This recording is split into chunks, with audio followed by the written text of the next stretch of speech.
All right, y'all. So tonight, is this our fourth or fifth? Oh, don't make me jealous, Wanda. Theory questing. And tonight we are joined, and Moto was talking about the cover of this book earlier, but we're joined by Amanda Cote, who is the author of this beautiful book, Boop. Gaming, Sexism, Gender and Identity in the Era of Casual Video Games. And I am dying to talk about this because it really kind of struck home with me, because y'all know, for example, about my mom coming to video games in her 70s because of my daughter. And she, and I'm not bitter at all that she never played with me in the 35 years before that, but that's okay. So I am super stoked to talk about this book in general. I know I'm a little salty. I'm always salty. It's fine. It's fine. So Amanda is an assistant professor of media studies and game studies in the School of Journalism and Communication at University of Oregon.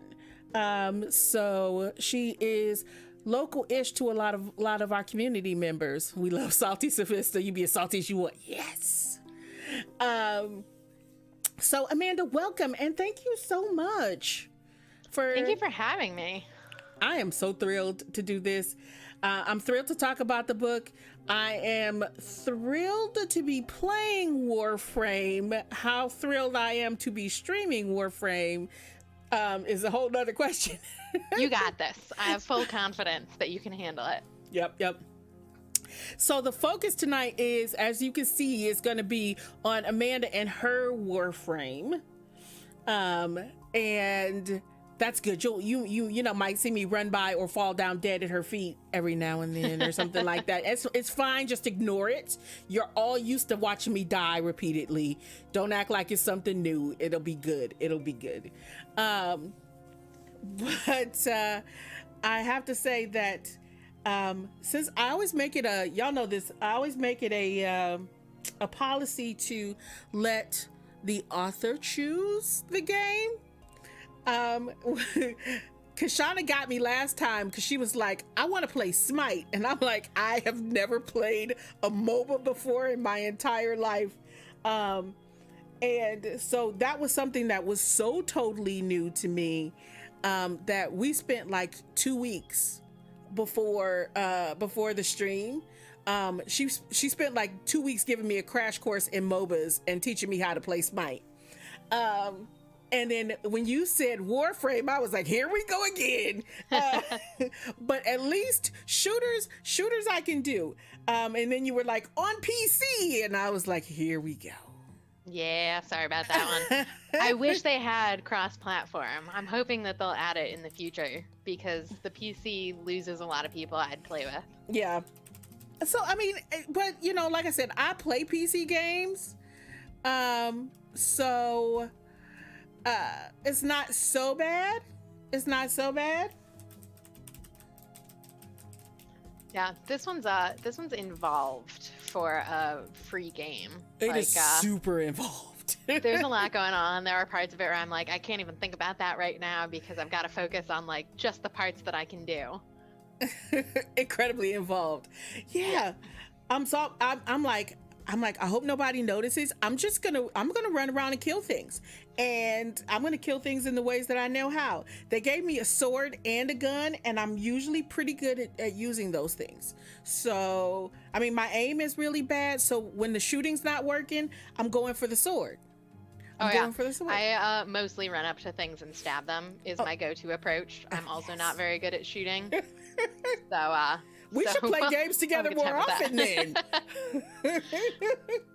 And it's like I've got this giant sword now. You can kind of see it hanging out on my back here. So that's even worse. Like, then why wouldn't I just use the giant sword? Mm-hmm. But I think I sent you an invite to join my group.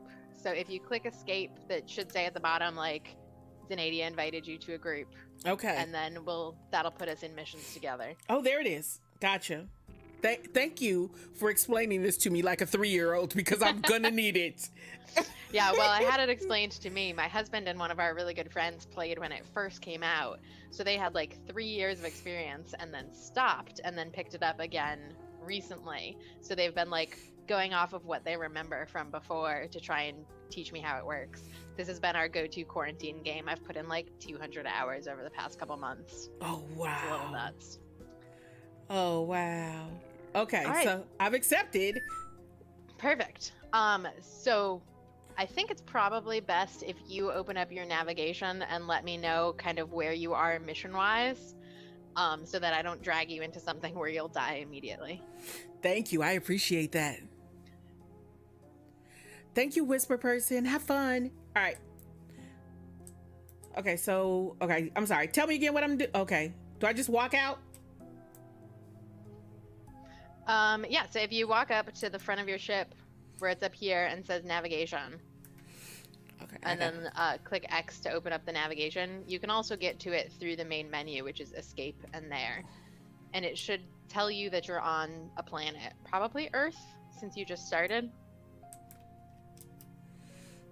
Yeah, I think I was on Earth with my last mission. Yes. Earth is where I am. And then what do I do again? Anything that's blinking is a mission that you haven't done yet, so we can try out any of those, and if you hover over them, it tells you what kind of mission it is. So like a excavation mission, you guard things that pull up relics for you, so basically kill enemies and don't let the thing get exploded. If it's like a exterminate mission, your job's just to kill everybody. And so whatever you feel like doing, you can just click on one of the missions that's blinking, and that's one that you have to unlock still. I don't see anything blinking. Is that weird? I mean, I have not done them all, so I know it's not that. Are any of them like if you look on my map, see how all the little dots are white or have like a funny logo on them? Or any of yours blue? So I have a white one. It says E Prime is white. And then, the next one that is like already, that has text next to it, is liberate the imprisoned arms dealer, which I think is the next one for me. Oh yeah, click on that. Okay. Yep, so then it pops it up for both of us and I say, yep, let's do that. Okay. And then we'll go murder a lot of people. Okay. I'm going to be a little overpowered for this mission, I think, but that's we'll move okay. you forward. That's okay. I like that. I like that.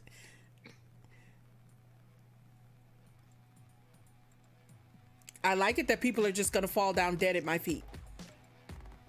Well, so this Warframe that I'm playing with right now is kind of cheating because he's got this one ability where he throws down like a ball that shoots out spikes. Mm-hmm. And so the other day I wound up with 1,200% accuracy. Oh, wow. Because they can go through people. And so then you kill both you and the person, like the enemy and enemies behind them. So actually, I'll show you. So that thing's just shooting out now spikes that murder everybody. It's I like awesome. that. I am in the generic Warframe. Oh yeah, which one did you start with? The one that they said was good for beginners. Oh, nice. I can't even remember what it was called. Don't ask me. I was like, I don't know. I feel like such a noob. Oh, I know. Honestly, I still feel like a noob even after this many hours.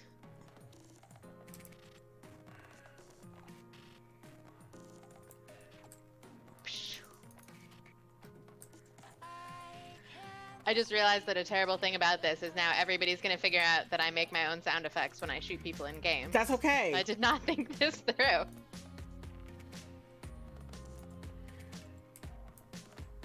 I will lose you often because I have a horrible sense of direction. That is also a funny thing about me, is I also have a horrible sense of direction, in real life and in video games. Yeah. Yeah. Honestly, I still get lost in some of these because the maps tend to follow similar-ish formats, but the way some of them generate occasionally, like the way you have to go is up 2 levels, and that's not always clear.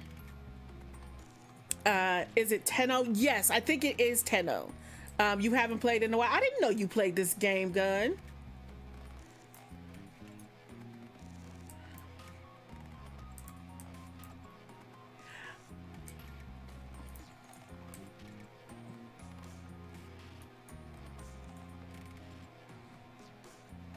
Oh crap. Oh, are you okay? Yeah.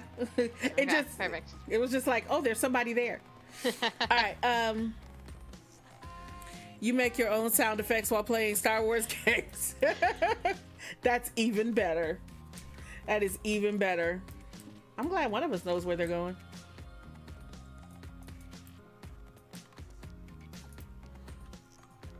Oh, I gotta turn my sensitivity down. I'm gonna make y'all real. Oh, wait, no, you're not looking at my screen. I don't have to turn my sensitivity down. Never mind. I turned mine down just because I found it really difficult to aim with the mouse sensitivity too high. So I did turn mine down a little bit when I first started playing. Yeah, mine probably needs to be turned down a little bit. I was like, I'm gonna make everybody nauseous. Okay, so we're gonna try and sneak around. We'll see if it works. If you run up to the panel on the other side of the door where the little like yellow dot is, we have to both click X and that'll open the door. Okay. We're sneaking? We're gonna try and sneak. I'm not super good at the sneaking. Oh, I'm horrible at sneaking. So if a timer starts going off, all right, follow me this way. We're gonna try the sneaky way. Okay. Again, this is the kind of thing I'm bad at. As I said earlier, I prefer running in with a sword and stabbing everybody to sneaking around.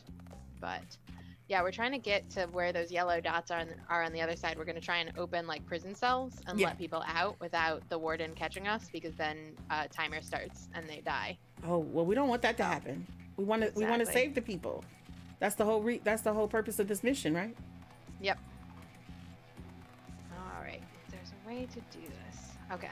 So if you come down here and drop down, okay. I think this is the way to sneak into the prison block. I'm down.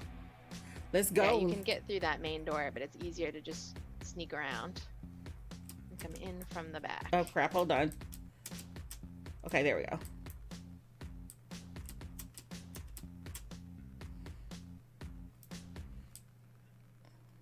Again, hack security.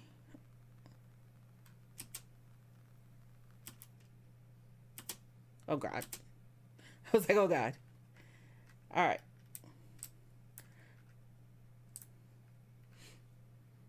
Did we get everybody?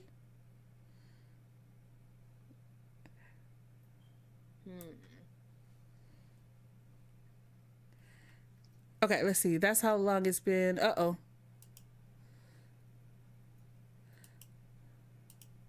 There we go.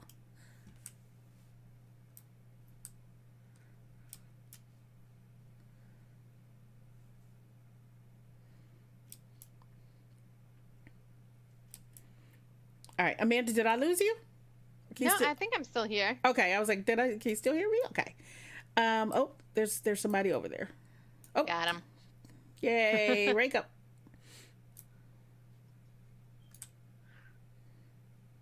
This gun that I've got is one of my favorites because it never runs out of ammo. It's like a magic shotgun. Ammo all the time. I would like to have that, please. Yes. Because again, my approach when I can't just run up and stab things is to spray and pray. Oh, the dude's in my head again. The dude's in my head. Yeah. So what we're doing with these missions is working on getting him out. Oh, okay. Good. Because I don't like him in my head. I know. I don't like when they interrupt the mission like that either. So for those who don't know, because you can't really see my screen, but I'm a space I want to say space marine, but you know that's Halo. But the bad guy, when they found me, like planted this thing that's on my arm. Oh gosh, die. And he has it's like a mind control thing. And he keeps like burrowing into my brain and trying to take like control of me. So yeah, the breaking into the mission and be like, I'm gonna get you is kind of like disconcerting, but I'm not giving you my weapon. Yeah, they was trying to ask for your extra weapon, and you're like, no, just stand there. I'll protect you. It's like, I'm not giving you my weapon.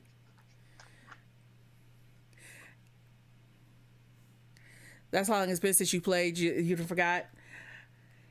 Yay! 90% damage dealt goes to you. I suck.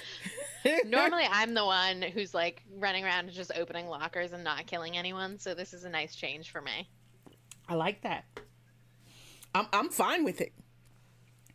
And I'm surprised at how much I have liked this game. I really enjoy it.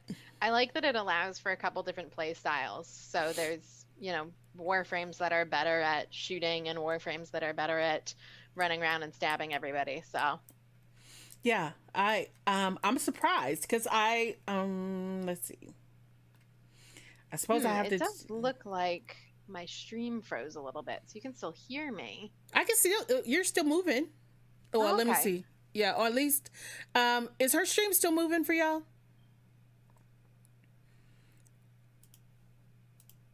Yeah, it's moving for me. All right, cool. I'm running all of this off of my laptop, so it's a really good laptop, but I'm not sure how well it's going to do with all of it. Perfect. I'm glad it's working. Hey, let me tell you something. I streamed off my first off of an Alienware and then off of an Asus ROG laptop for about 3 years. It's fine for you? Yeah. But it wasn't until I started streaming more PC games that I just decided I went to a 2 PC system. So you can do it. It's fine. Quests, right? And I think this is what I'm supposed to do, or no? Yeah. So if you open up navigation, this is kind of the easiest way to find your quests all the time. On the top right, there's like a logo that looks like a little X. There's a triangle with an exclamation point in it. Those are all kinds of different types of missions that you can get.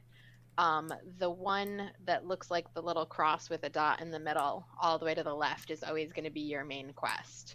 So if you just click there, it'll take you to whatever the next stage is without you having to find it on the map. Oh, okay. Hold on. I think it wants me to install this thing first. I was like, why won't navigation pop up? It was like, go this way. It's fine for you're you. In the early quest line. I am early. I'm a baby. Hey, Pawn, how are you? While I'm doing this, Amanda, tell us about. I've told everybody about your book because I was super excited. But tell us about your book. Yeah. What do you want to know about the book? Personally, for me, it's like both exciting and really weird that people are reading this thing that was like in my head and given to only, 4 people for a really long time. And now it's out there. So that part's really strange. But yeah, I'm excited about it. So your book is about casual, you call them casual games. Yeah? So sort of. The book was inspired when casual games were rising, because there was this really strong narrative like, oh, casual games, now anyone can play games, anyone can be a gamer. And at the same time, there was a really big backlash against a lot of people who were gamers but didn't fit the traditional mold of a gamer, young, straight, white, male, playing so-called core games. And so I was really interested as to why those two things were happening at once. How could we simultaneously have this narrative that says everyone plays games now, everyone can be a gamer, combined with really strong backlash against people who didn't fit a stereotypical gamer identity.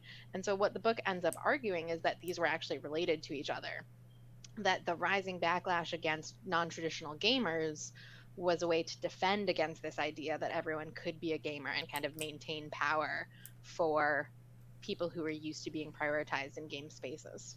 I'm trying to pet my dog so all of you can see him. There we go. This is my pet dog.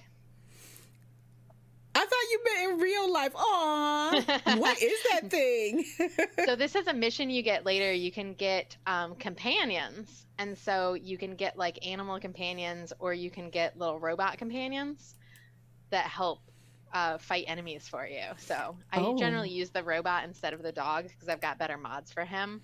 But the dog then just lives on your ship once you have him and hangs out over here. I want a dog. It's like I start doing this when I play every game. It's like I want this and I want that. Well, you're never gonna run out of things in this one. There's a lot going on. I'll But yeah, take it. so that was the motivation for the book, was this, like, how can we have these two completely disparate arguments where one is let's drive a bunch of people out of game culture and the other is everyone can be part of game culture now. Those didn't make sense to me, so I wanted to see what was going on there.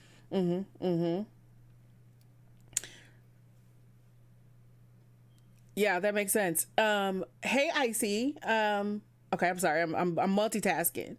So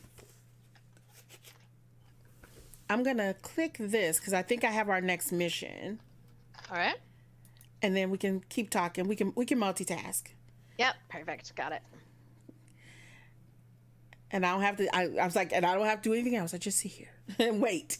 I just sit here and wait. Yeah. So like, even I read the intro of your book to my 12-year-old. I was like, listen, you got to listen to this, right? Because it sounds so much like the story of my mother, right? Yeah. Who did not play video games, had never played video games. And then when my daughter started playing video games at like 16 months old. I know that's horrible, but she picked up a DS when I went to the bathroom one night, and I came back and she was like walking people around, and I'm like, wait a minute. So, then we went and got like all the Sesame Street learning games for the DS, and yeah. Well, go ahead. And like, I played games growing up the whole time. I played Oregon Trail and Putt-Putt and all of that, but then fell out of it for a while. And then when I came back in, it was like, okay, there's all these games that I can play. There's games that target me that didn't do previously. But at the same time, there's more of an indication that this space isn't for me. My college roommate, when I was playing World of Warcraft, was like, you're too pretty to play World of Warcraft, which is a weird thing to say in general, but says a lot about stereotypes of gamers, right? Yeah. But we definitely went into the wrong room. So like, when I was a kid growing up and playing games, didn't think anything of it, but then later realized like, oh, this isn't apparently something I'm supposed to be doing. How does that reconcile with the changing, game landscape, and the fact that my grandma can pick up a Wii and play it? She really loves that. That's the intro anecdote for the book, is her playing Wii. It's the best. We definitely came the wrong way. Okay. Oh, okay. And then the interesting thing is that, I mean, you're gonna find, if you can, of course, because you play games, right? But yes. As you get older, that you'll get that again, right? In terms of stereotypes, at least I get it now, right? Because I don't get the you're too pretty to play video games, or you're too, because people expect like young pretty girls to not play video games or what have you. But more specifically, because I'm older, it's you're too old to play video games. Yeah, and that's like the interesting thing is, I honestly do think that game audiences are broadening and diversifying, and I think that that's a good thing, because why wouldn't we want more types of stories and more experiences to play with? Like, that's the goal of games. But I think right now we're in a weird moment where that diversification is happening, and people who really pegged their identity to like an old school gamers as made fun of, gamers as nerds, now feel like people are entering this space without having earned it. And people are entering this space without being part of that identity. And so that's why I think we're seeing so much backlash alongside that diversification. Yeah, I mean, but it's interesting, right? Because we get that because, because they don't think we belong for whatever reason. Yeah. But I've been in this space longer than most of them, right? Because I've been gaming since I was 7. So I've been, for let's just say 4 decades plus, I've been playing video games. Yeah. So and to hear that and to think about that, but it's that perception that that girls don't game, just makes them think that no, there's no way I could have been gaming that long, because that's not what girls do, right? Yeah, it's like that old-fashioned kind of gatekeeping, the idea that you have to game in a certain way. And Chris Paul and Mia Consalvo's book about this is really good. They wrote a book called Real Games that talks about like what kinds of games we see as legitimate versus not legitimate, and how that really functions to build a hierarchy of access to game spaces, where some people are welcomed in more than others based on the games they play, how they're perceived to play. And it's not even necessarily about the games they play in reality, but it's more about like perceptions of marketing and what people think someone's likely to play. And it's interesting because you open your book, right, with the story of your grandmother and talking about Nintendo and the what is it, Blue Ocean versus Red Ocean. Yeah. And I think that Nintendo, unfortunately, not necessarily in practice, but definitely in their marketing, kind of plays into that when they show us like who's playing what game. It's the women playing Animal Crossing with their daughters. It's the boys who are playing like Mario Kart with their fathers, right? And they kind of play into that, unfortunately. And we see a lot of game companies that do that. And it's kind of disheartening when we do see it. I remember when those first, those Call of Duty commercials came out a while back, when they had like all the different kind of people who played Call of Duty. And they would have like people like who were like service workers and women and children and older people. I thought that was pretty cool, because that gave us a better kind of a broader look at, who a Call of Duty player was. Yeah, I'm sorry. Go ahead. Oh, no, you're good. This is definitely hard, though. Man, talking and playing and keeping the stream running all at once. I'm very impressed. It's a lot of work. It's perceptions versus reality. People have... The people who play games have always been more diverse than the stereotype would suggest, and how people play games has always been more diverse than the stereotype would suggest. But like, those stereotypes still have power, because they're what's reaffirmed through marketing, through video game magazines, through cultural discourse, like the people who show up in The Big Bang Theory. Like, that's the vision of what a nerd is or what a gamer is, rather than anything else. Yeah, absolutely. He said, your mom barely played Pac-Man and Mario with me. Same with your sister. Yeah, my mom didn't play anything with me when I was growing up. And I mean, a lot of it was that she didn't have the time, right? But it wasn't until, because my mom lives several hundred miles away. And my daughter, like I said, was really into video games, right? Even though it was like her, Elmo teaches, it was like her, what was it? Was it Elmo letters and, who did I'm trying to think of who did the, one was letters, one was numbers. I can't remember which was which. That's all I remember. And craft mini weapons. Okay.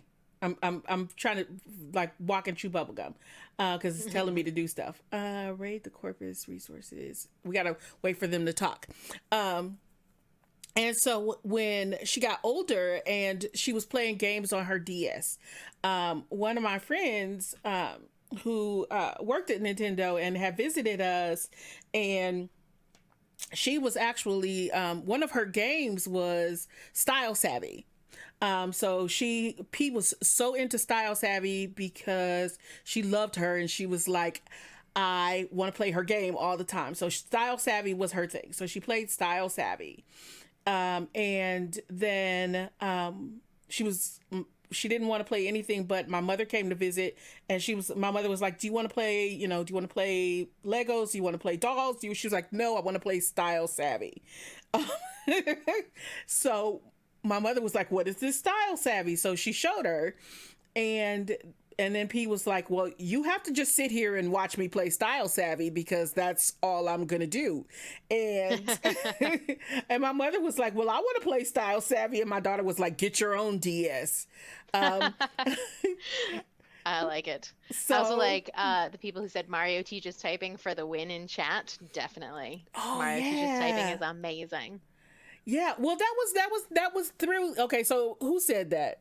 Who said what Mario teaches typing? I got to look up and see who that, because that had to be somebody who was older, because that was back when, oh, Pawn. Okay, so you remember, Pawn, that was back when we went through this thing where Nintendo had to start putting out, they tried putting out some educational games because there was a whole bunch of backlash against video games like in the early 80s. So they started putting out all these educational games in order to, you loved Mario teaches typing. We all, was it the 80s, was it the 90s? What year did that come out? It felt like the 80s. That couldn't have been the 90s. I know I played Mario teaches typing in the early 90s, but I don't know when it actually came out. But like that's how we got into games in our house. My parents didn't buy us a system, but they would buy, educational seeming computer games. Mm-hmm. So Math Blasters and Oregon Trail and even Kid Pix, things like that. And then we actually got our first console. My older brother won it selling popcorn in a Boy Scout contest, like a popcorn selling contest. Mm-hmm. Apparently Girl Scouts have cookies, Boy Scouts have popcorn.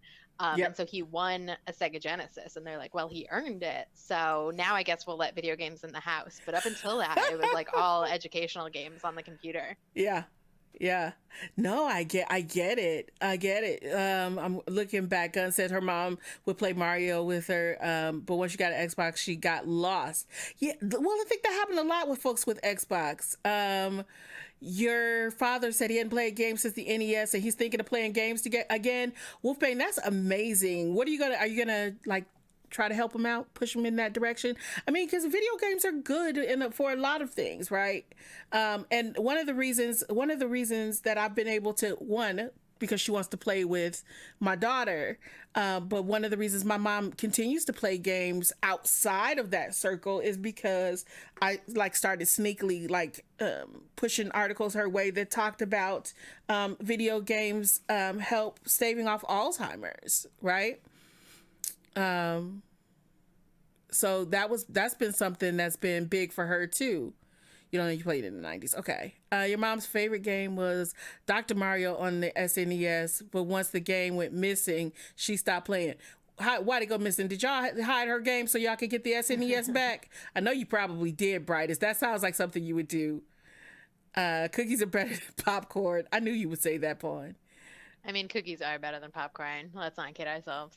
Oh, yup. Especially Girl Scout cookies. Girl Scout cookies. Well, you know what? I was over Girl Scout cookies for a minute because I was the cookie mom for a couple of years, and I was I was over cookies because we literally would clean out our living room and fill the entire living room with cases of cookies. The whole house smelled like cookies. I had Girl Scouts running in and out of my house every day. I was over cookies. It's a sad day if you're over cookies. You followed my mom on Twitch. It's time for her to start streaming. Hey, Pawn, if I could get her to, I definitely would. P has been, I don't know if y'all have seen, we hosted her up one night. WoW Grandma, right? There's a 78-year-old woman who streams exclusively WoW on Twitch, and so I've been like slowly pushing her toward the octogenarian crowd who's streaming on Twitch to get that idea in her head. Let's see. He would like the racing games, and you want to get a steering wheel. He's going to use your Xbox One S when you get your Series S. Nice, Wolfbane. You get it got to the point where we would start engraving the game cartridges because you stole your mother's game to get your system back. Okay, Brightest. Oh yeah, she's awesome. Oh, wow, Grandma, she is pretty awesome. Yeah, you follow her mostly just to watch her eat snacks. She does. Oh my gosh, she reminds me so much of my mother. She eats popcorn and chocolate and Tic Tacs all night long, and I am just like, oh my gosh, please eat food. And then I feel like I'm talking to my mother because I say the same thing to my mother, who also stopped cooking after she hit a certain age. And she was like, it's fine. I'll just eat sandwiches. It's fine. Uh,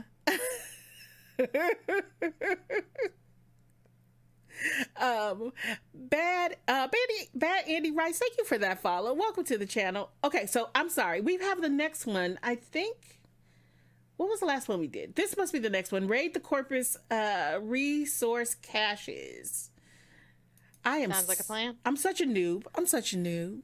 I put on a new frame that's brand new, so I'm gonna be not as good, but you'll be better than me. I still so have a that's really good gun, so I think we'll be okay here. Yeah, you'll be better than me. Yeah, because every time you put on a new Warframe, it starts at 0, and you have to like level it up.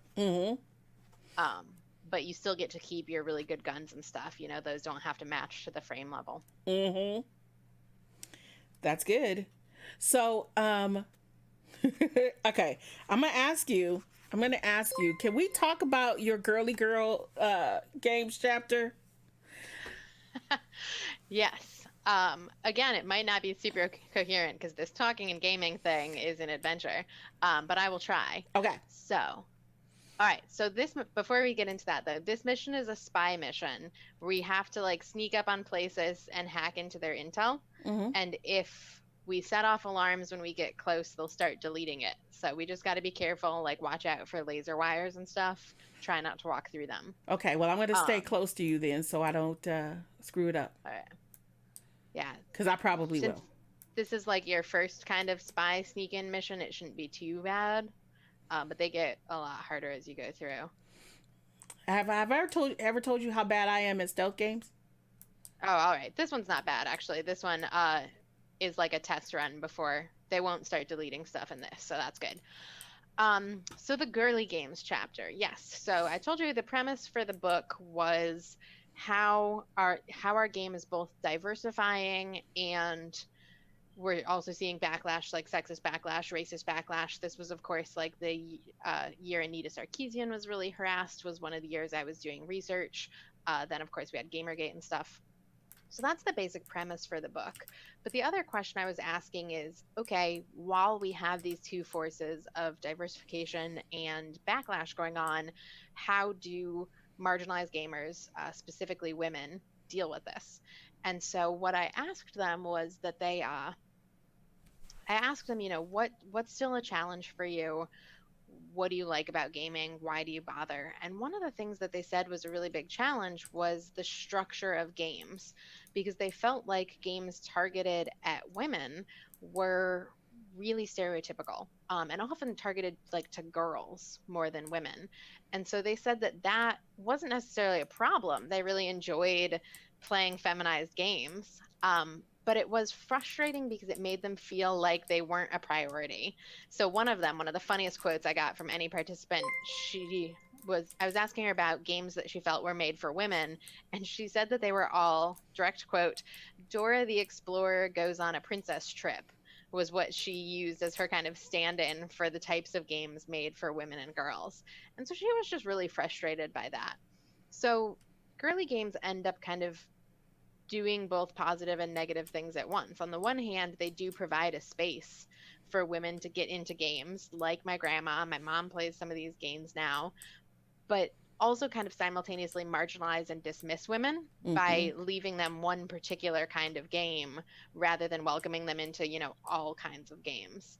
There's a big difference between games made for women and games that are made for everyone that include options for women. That's actually one of the things that I really like about Warframe here is like you can swap between female Warframes and male Warframes. They're all robots, but you know, your ability to play the game doesn't change based on your gender. You can be powerful female robots or powerful male robots without it being an issue. So that was one of the things that participants really wanted more of, was a recognition that they were interested in games, not just in girl games. Yeah, I think that's really interesting because when we think back to like the early like girly games, we think back to the early girly games, they were not just, it wasn't just that they were you know, Barbie horse trainer and like the really really girly, but it was that they were bad. Yeah. And if I look now, I mean, and this is probably more because they're games that are based around movies and television shows. Excuse me. Um, sorry, but also because I think that the focus, because the focus is on them as girly games. I mean, a lot of the games that we see even now, like games that are like, I'm trying to think of ones in particular. Like there was a monster. I buy a lot of these games, and people laugh at me at the game stores because they're like, "Why are you buying this?" And I'm like, "I want to play it. Leave me alone." But because I want to see, and I like to keep up with this kind of thing. It's like there was a My Little Ponies game, there was a Monster High game, there were a lot of different games that were specifically for girls. Oh, am I supposed to pick that up? No. That were specifically for girls. That are just bad games, and you can tell that they're just not made well. And then you get that big question that people always ask is like, is it chicken? What came first, the chicken or the egg? Is it that girls aren't interested in games, or that the games are so bad that they make for girls that, that of course they're not interested, right? Because they think that this is all there is for them, that this is all that they're going to offer them. And like the thing my participants said is that they didn't mind, Barbie Horse Adventures. A lot of them had actually played that as kids, but they resented the idea that they would only be interested in games like Barbie Horse Adventures. Yeah. And I mean, when we think about things like characters too, a lot of people complain about the sexualized nature of female characters. And my participants actually didn't mind hypersexualized female characters as long as that wasn't the only option they were given. Yeah. And as long as that character was also, powerful. So their games that came up over and over and over again of people's favorites were Fallout. They were Mass Effect, games where you could play a male or female character, be equally powerful, have the same kinds of storylines. So being taken seriously as consumers really mattered to them. Things I say in most games. Lady, wear your clothes. Yes. Chainmail bikini. There were a lot of rants about chainmail armor. Because of course chainmail armor does not protect your vital organs. So that was a complaint a lot of people had. That it really indicated that game designers weren't designing games with straight women in particular in mind. And so that was really frustrating to a lot of people. Well, I mean, that's because women have all of their vital organs in their breasts. Yes, that's true. That's what we have to guard above all others. And it was like World of Warcraft was really bad about this, where you'd put the same piece of armor on a male character and it would be a full suit of armor, and then you'd put literally the same named thing on a female character and it would be a chainmail bikini. Yep. So that got a lot of complaints. Whereas like Fallout, one of the reasons people liked it was because if you got skimpy sleepwear for the female character, it was also skimpy sleepwear when you put it on the male character, and they thought that that was hilarious. Oh gosh, I was looking back. Gunn has admitting that she played the Hannah Montana game. Oh. And then Pawn played the Mary Kate and Ashley game. I did not play that. There was a Mary Kate and Ashley game? I was like, I did not play that. How did I miss that? I was going to say, I might have played that. Yeah. Yeah, so it's like there's nothing wrong with girly games. It's how they're positioned in the industry, where it's assumed that that's all you want. And of course, also girly games tend to be dismissed. They're seen as less important or less significant or less serious than more male-targeted games. And so those kinds of things made people feel like they were an afterthought, or like pointed out, hey, gaming is a thing you're doing, but it's not actually for you. And that's a really alienating feeling to have. Yeah, absolutely. I mean, I because I play games a lot, and the thing is, a lot of time when I'm playing games, I play games that allow me to immerse myself. Right? I want to feel like, I'm playing the game, right? So, and not always, but sometimes, a lot of time. So I don't want to see a character running around in a chainmail bikini or, a mini skirt that flows in the wind, with lots of upskirt shots, because that's just like you dealt all the damage. I shot nothing. I shot like a locker. I shot a locker in that one. Um. So so when you get those, then I get really frustrated, right? Because and then I do the thing where I just tend to say, okay, fine. Then what I'm gonna do is I'm just gonna play this male character. Yeah. Because then I don't have to worry about like what I'm being forced to wear as a female character in this game. Yeah, and a lot of my participants made that choice too. Like I think it was Diablo 3, like all the female characters were very skinny, big boobs, very skimpy. One of them, like her feet were shaped like high heels. Like you could not wear regular shoes in this character because that was the shape of her feet. And so a lot of participants would choose to play male characters instead of those options just to mix it up. Because if you're only ever allowed to play one type of female body type, it's not great. Yeah. So you do make those choices, and then your representation is decreased even more because you're forced to. And I had that issue with Final Fantasy 14, right? Is that I went through the first whole base game as a male character because that was the only character that I felt comfortable as. Hey, Stocky.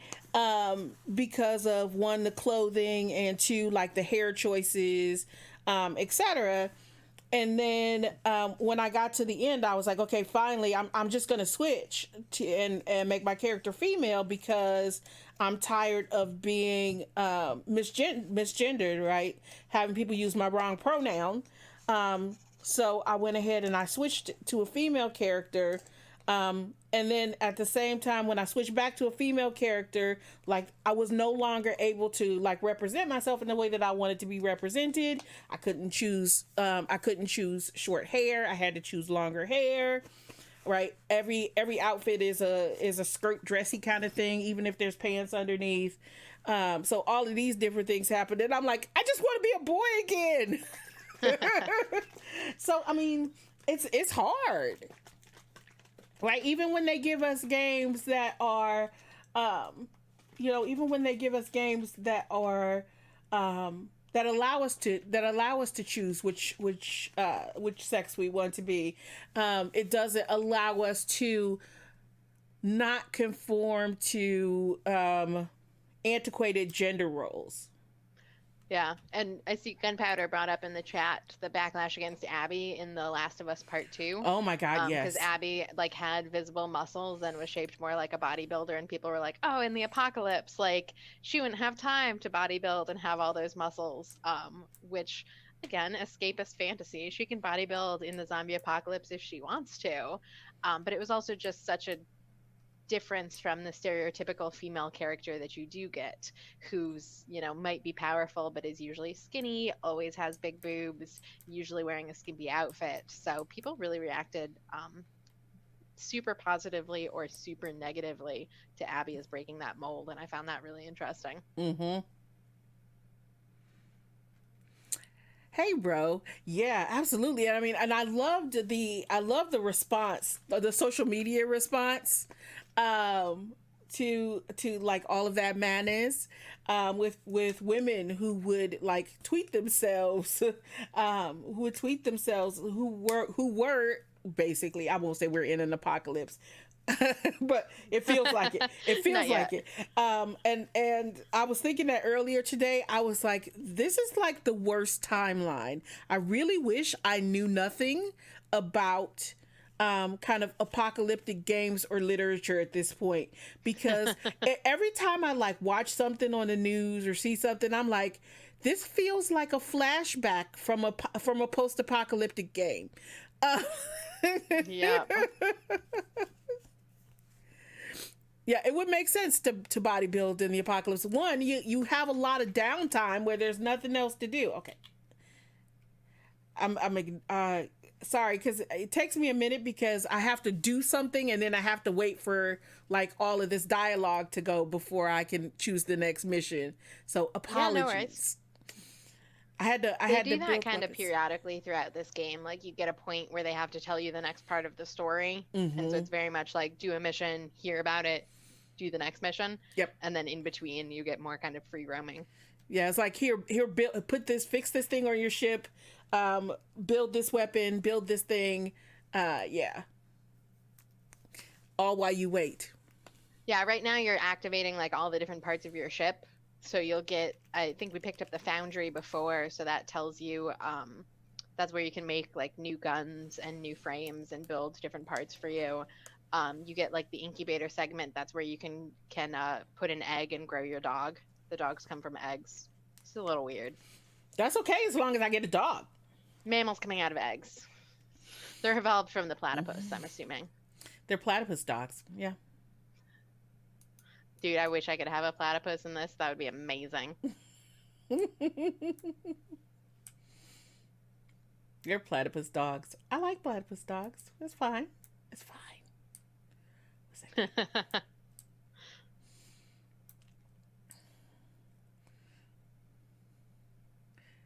What happened to the music? Why didn't anybody tell me the music went off?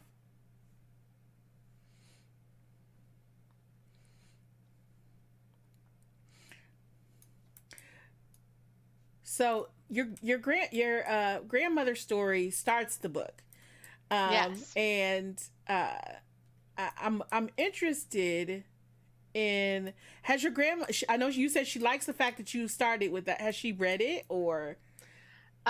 So my family is very supportive. They have all purchased it. As far as I know, the only person who's made it all the way through thus far is my mother, who told me that she thought it was very well written, but that by the end I'd kind of made my point and it was getting a little repetitive. So I was like, you know what? I'll take that feedback. That's not bad. And my older brother bought it. Which is very funny because there's actually a story in there about a time when he was accidentally a little bit sexist, and I was not sure how he was going to feel about this. So he got the book and was like, "Oh, I'm so excited!" And I was like, "Yeah, flip to the beginning of chapter 3, and then let me know if you're still excited." Oh.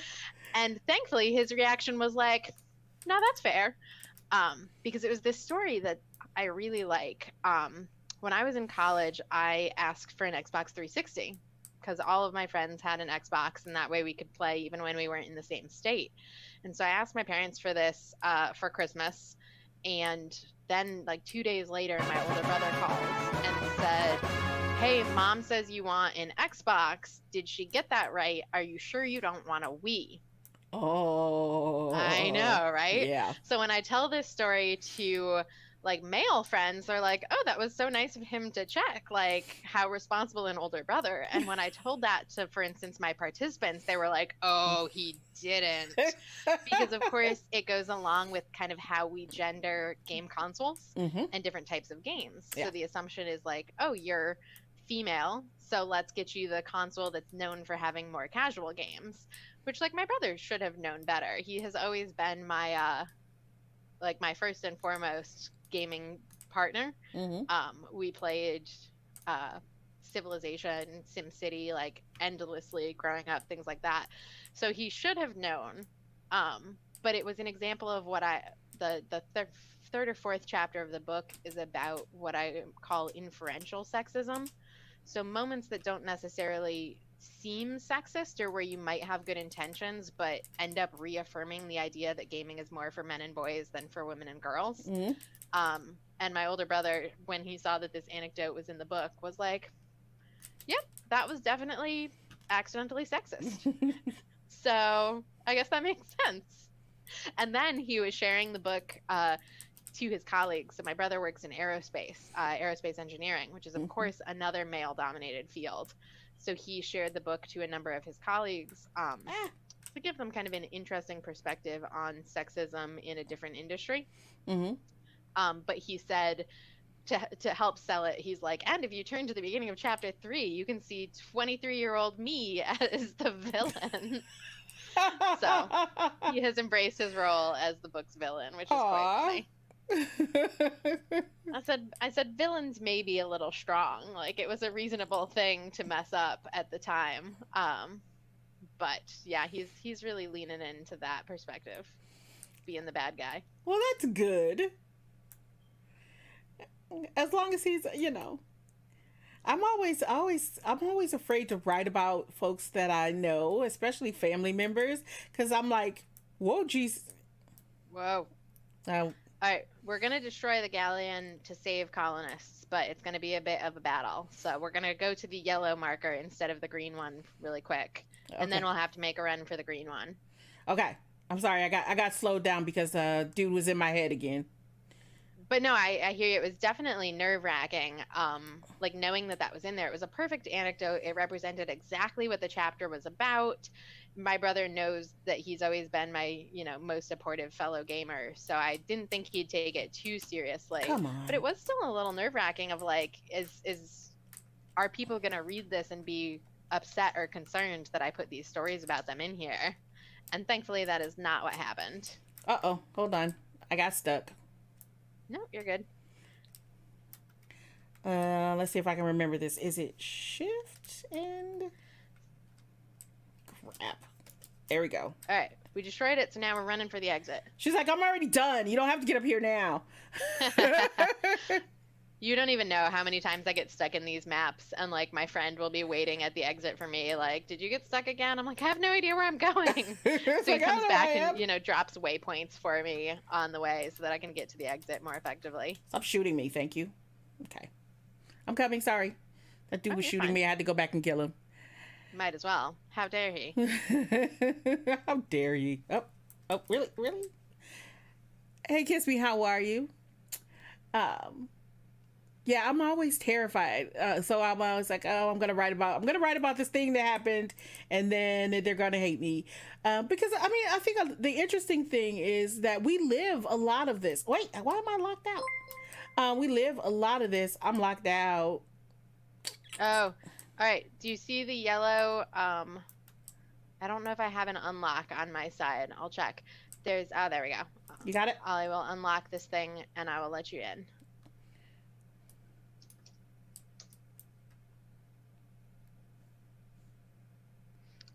Yeah, and we live so much of it and it becomes so personal, the research.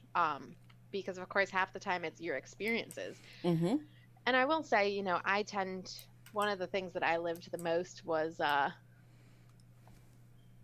the playing single player, because it's easier to avoid harassment that way. I don't play a lot of online games. I play primarily single player games. And so when people started bringing that up as a way to avoid harassment and make their gaming experiences more positive, I was like, oh, if I hear that.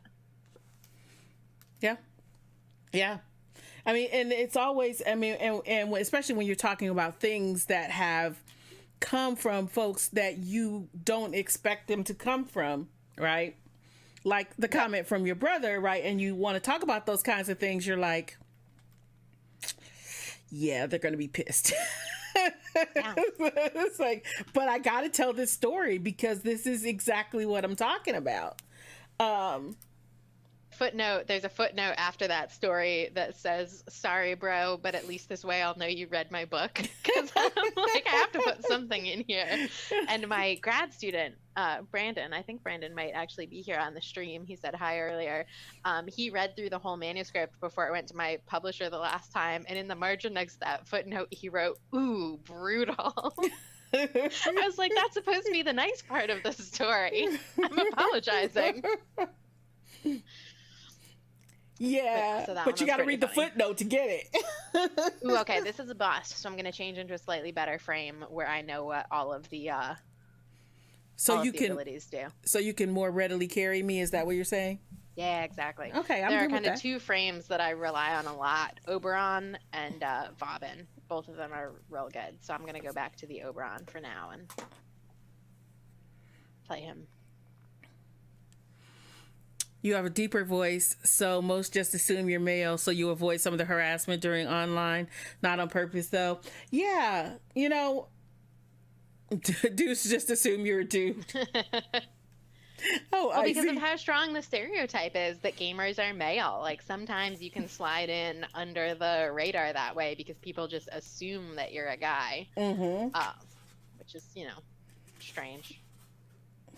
Because, yeah. Oh. And off you go. Here we go. I'm catching up. Yeah, but you don't do online multiplayer unless you're playing with people you know.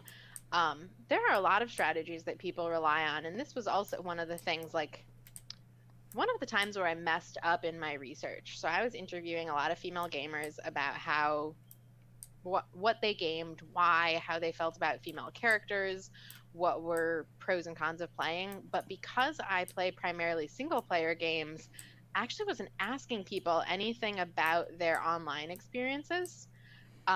And then participants started volunteering all of the strategies that they used to try and make sure that online play was positive and avoid harassment. You know, Mm-hmm. I'd just ask, do you play games in person or online? And they'd say, oh, I mostly play in person and sometimes online. But when I play online, I make sure to only play with people I know, not use voice chat. Mm-hmm. I play under a masculine or gender neutral username because people tend to leap on you if you have a feminine username.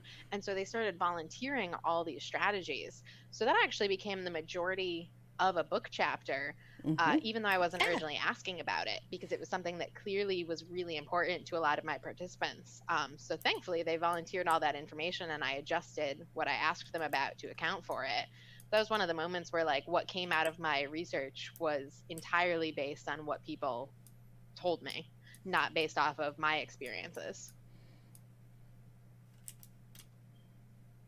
Yeah, I mean and it's amazing, right? Because my daughter is young; she's 12, and she's, like I said, been gaming since God knows when, and you know, people like to think that a lot of this is in the past, and it's really not. And it's really not just.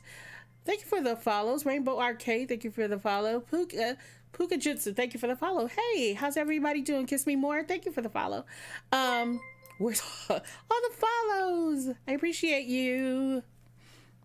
I'm sorry, I'm catching up. Oh, Wait, you're good. welcome to Rainbow Arcade. Congrats on making the team. Are you freaking kidding me? I'm like, what's going on? Every bell and whistle is going off. Oh, you fancy now. Oh my god, I just love these emojis. Thank Those you are so amazing. much. I am so stoked. I'm sorry. I mean, that just threw me. No, I'm like, that's what's exciting. going on? That's awesome. Thank you for the subs. I appreciate you. Hey, you're excited. I'm excited to be here. Wow, thank you for the bits. Pukajutsu just subscribed. Oh, so cool. Thank you so much. J0HNJ0HNN cheered X500. Welcome to Rainbow Arcade. Thank you. Welcome, Raiders. Oh my gosh.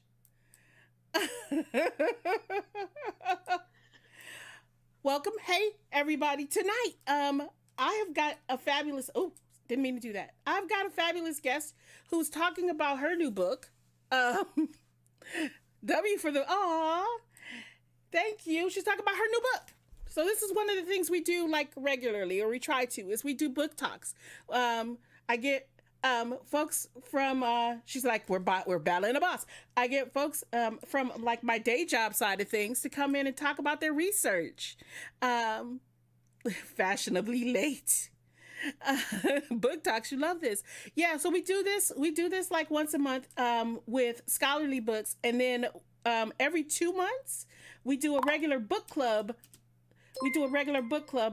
meeting where yay, we killed that dude.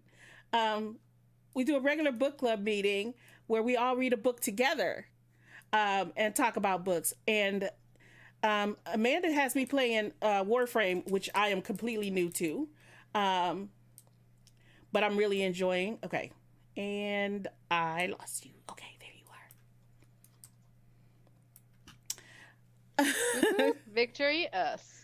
Victory us. I take victories, but you carried hard on that one, because I didn't even know where I was for a minute. Y'all shocked me. I'm like, everything, all the bells and whistles are going off and we're just talking. All the bells and whistles are going off. That was a flood of rainbows. That was amazing. Rainbows are amazing, aren't they? We got lots of rainbows. We have rainbow trees. Usually have rainbow lights. My Wi-Fi was wonky, so I couldn't use my phone to turn my lights on before the stream. Y'all were lurking. Lurkers. I love lurkers, though. I appreciate y'all.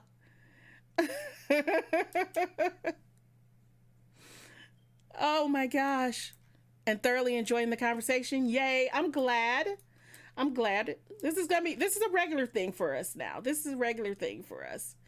And I'm glad that amazing folks like Amanda agreed to this very non-standard kind of way of talking about scholarly books, when I'm like, so I want you to come and talk to like non-academics about your book and play video games with me. You'll send me an email in the next day or two with more information. You're excited to welcome you to the team. Thank you so much. I am I feel like a 5-year-old because I'm like bouncing in my chair. I appreciate y'all. Claire Angel, thank you for the follow. The talks about how unsafe games comms can be, though, are so important. They are. They're really important, especially when you're talking about comms, and not only women, but you're talking about queer folks and folks of color, and they're like, your voice doesn't sound like it's supposed to, right? Those kinds of things. Yeah, let's go. And those are moments, right? Those are moments that we all have to kind of figure out exactly what's going on, and what we're willing to put up with in certain spaces, right? And then it kind of makes it not just an unsafe space, but it kind of restricts us. Ooh, what's going on? My new mission. I got a new mission. And I got 4 unread messages in my mailbox. Oh my gosh, all the things. Too many things. It's important to have these conversations. I'm glad. Yeah, we try to have real conversations about real things, right? And then also to be a space, right? To be a space to have these conversations. I think that's really important. And, one of the reasons as a Black middle-aged queer woman, I live and participate in this space is because I think representation and visibility is hugely important, right? I get folks who come in all the time. It's like, I'm so glad to see somebody who's my age. I'm so glad to see somebody who, who is outside of what gets considered. And we were talking about this, the norm when we talk about gamers, right? Representation matters and visibility. Absolutely. Right. So to have that space, I think this for me is why I try to like walk and chew bubblegum at the same time, which I'm really not good at. I'm really not good at. I'm gonna read these messages later. I don't know. Vor's prize. Yeah, is this dude out of my head now? That's all I need to know, because that was really irritating. I believe so. Yes. Okay. You learn to live with it. It definitely restricts you. No. Yeah, I feel the need to push back on that whenever I can. Okay, now I have things blinking. I was too early for blinking, apparently. I was too early. It's first time in a very long time I've been too young for anything. But I was too young for the blinking earlier, Amanda. Yeah. So if you click escape, does it have a mastery test thing listed in your menu? So it should be like navigation, equipment, market. Does it say mastery test at any point? Again, tell me what to click again. So if you click escape and your menu pops up. Yeah. Is there something that says mastery test on the list of things? Yes, mastery rank up. Yeah, so once you earn a certain amount of experience, it puts you in a single player test. Usually it's something like shoot X number of people in this time, use one of your skills, etc. Mm-hmm. And so that's how you rank up. Because like if you look at the top left, mine says 12 in the corner of my icon next to my name, and yours currently says 0. Yes. So the mastery ranks are how you move up and get kind of more skills. Okay. But I don't have to do that right now, do I? You don't have to, no. And actually, it'll save all of the experience you keep earning, and then it'll just be there with you when you do go through that test. Awesome. But yes, everyone in the stream, I put the name of the book, Gaming, Sexism, Gender, and Identity in the Era of Casual Video Games. And if you buy it directly from New York University Press, I think it's nyupress.org, and use the code COTE30, you get 30% off. And so that works on the paperback and the hardcover. NYU doesn't directly sell the ebook. So for the ebook, you'd have to get it from like Kindle or the Google Play Store or something like that instead. Yeah. But if you do want a hard copy, getting it for cheap from NYU is always a better plan. I know. Get it on sale. Get it on sale. Sales are good. You had to head off, but have a fabulous stream. Thanks, Pants. I appreciate you. It was an amazing welcome. It was an amazing welcome. Nobody's thrown me like that for a minute. Nobody's thrown me like that for a minute.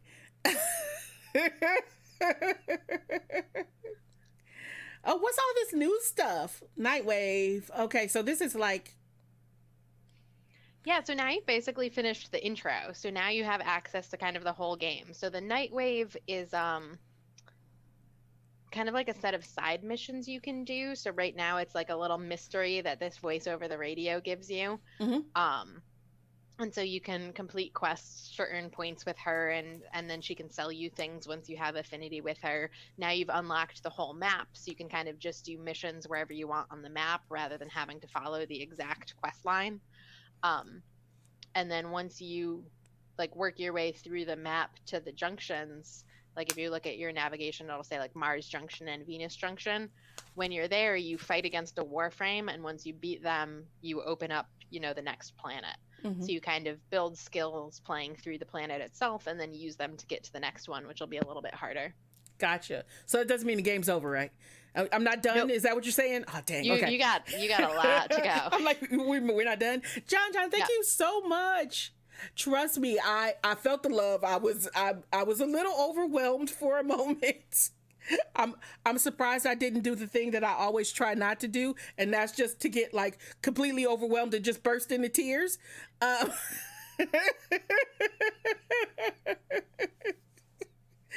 was like, I didn't want to do that because that happens sometimes.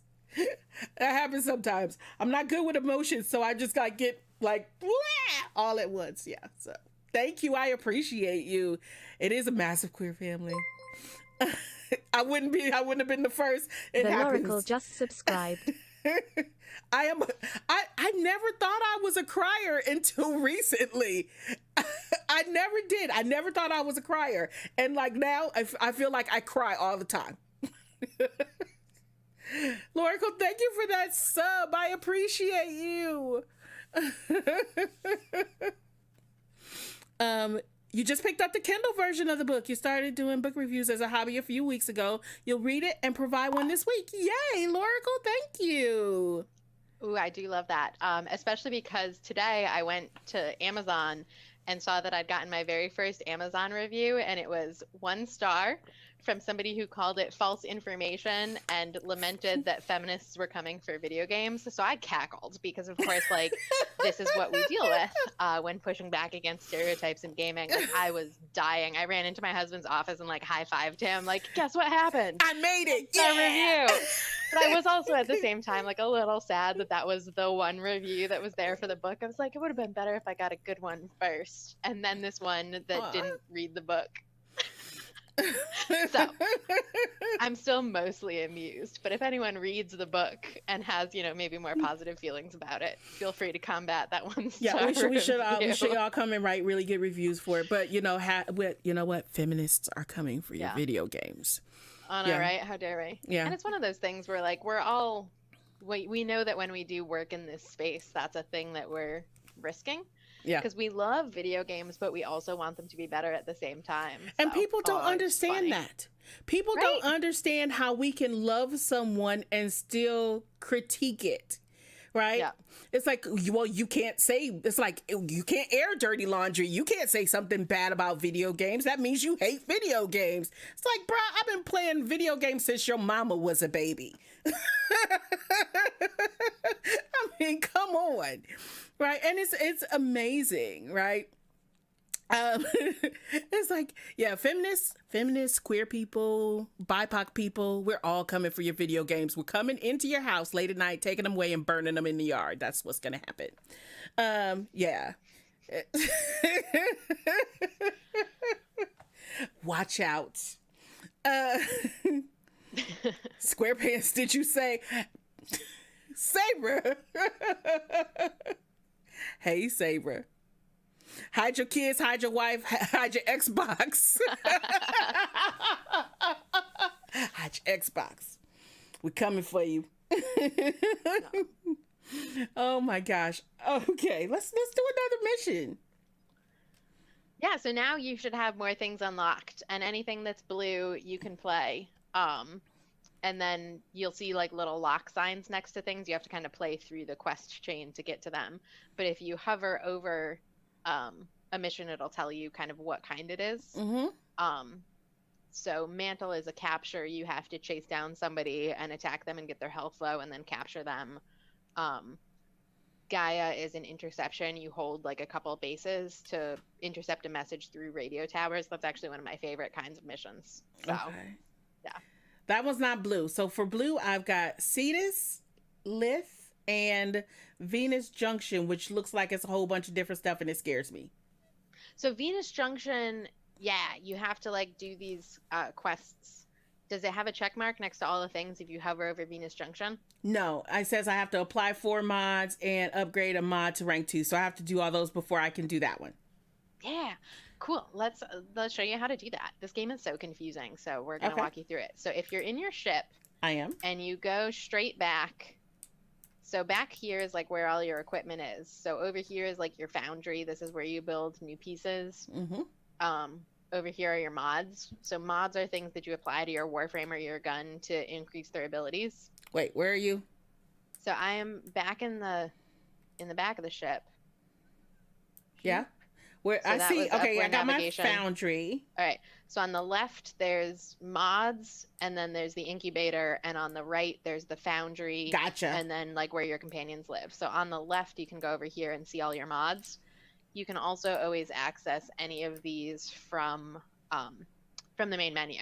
So if you click escape, where it says equipment, you'll see arsenal, foundry, incubator, inventory, etc. So those are where you find all of your stuff. Oh, so I can do it from here without going back there? Yeah, exactly. The most important one is this one straight back here, which is called the arsenal.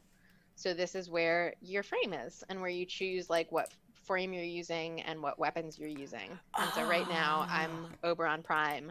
And so equip is where I would change what frame I'm using. Upgrade is where you apply mods.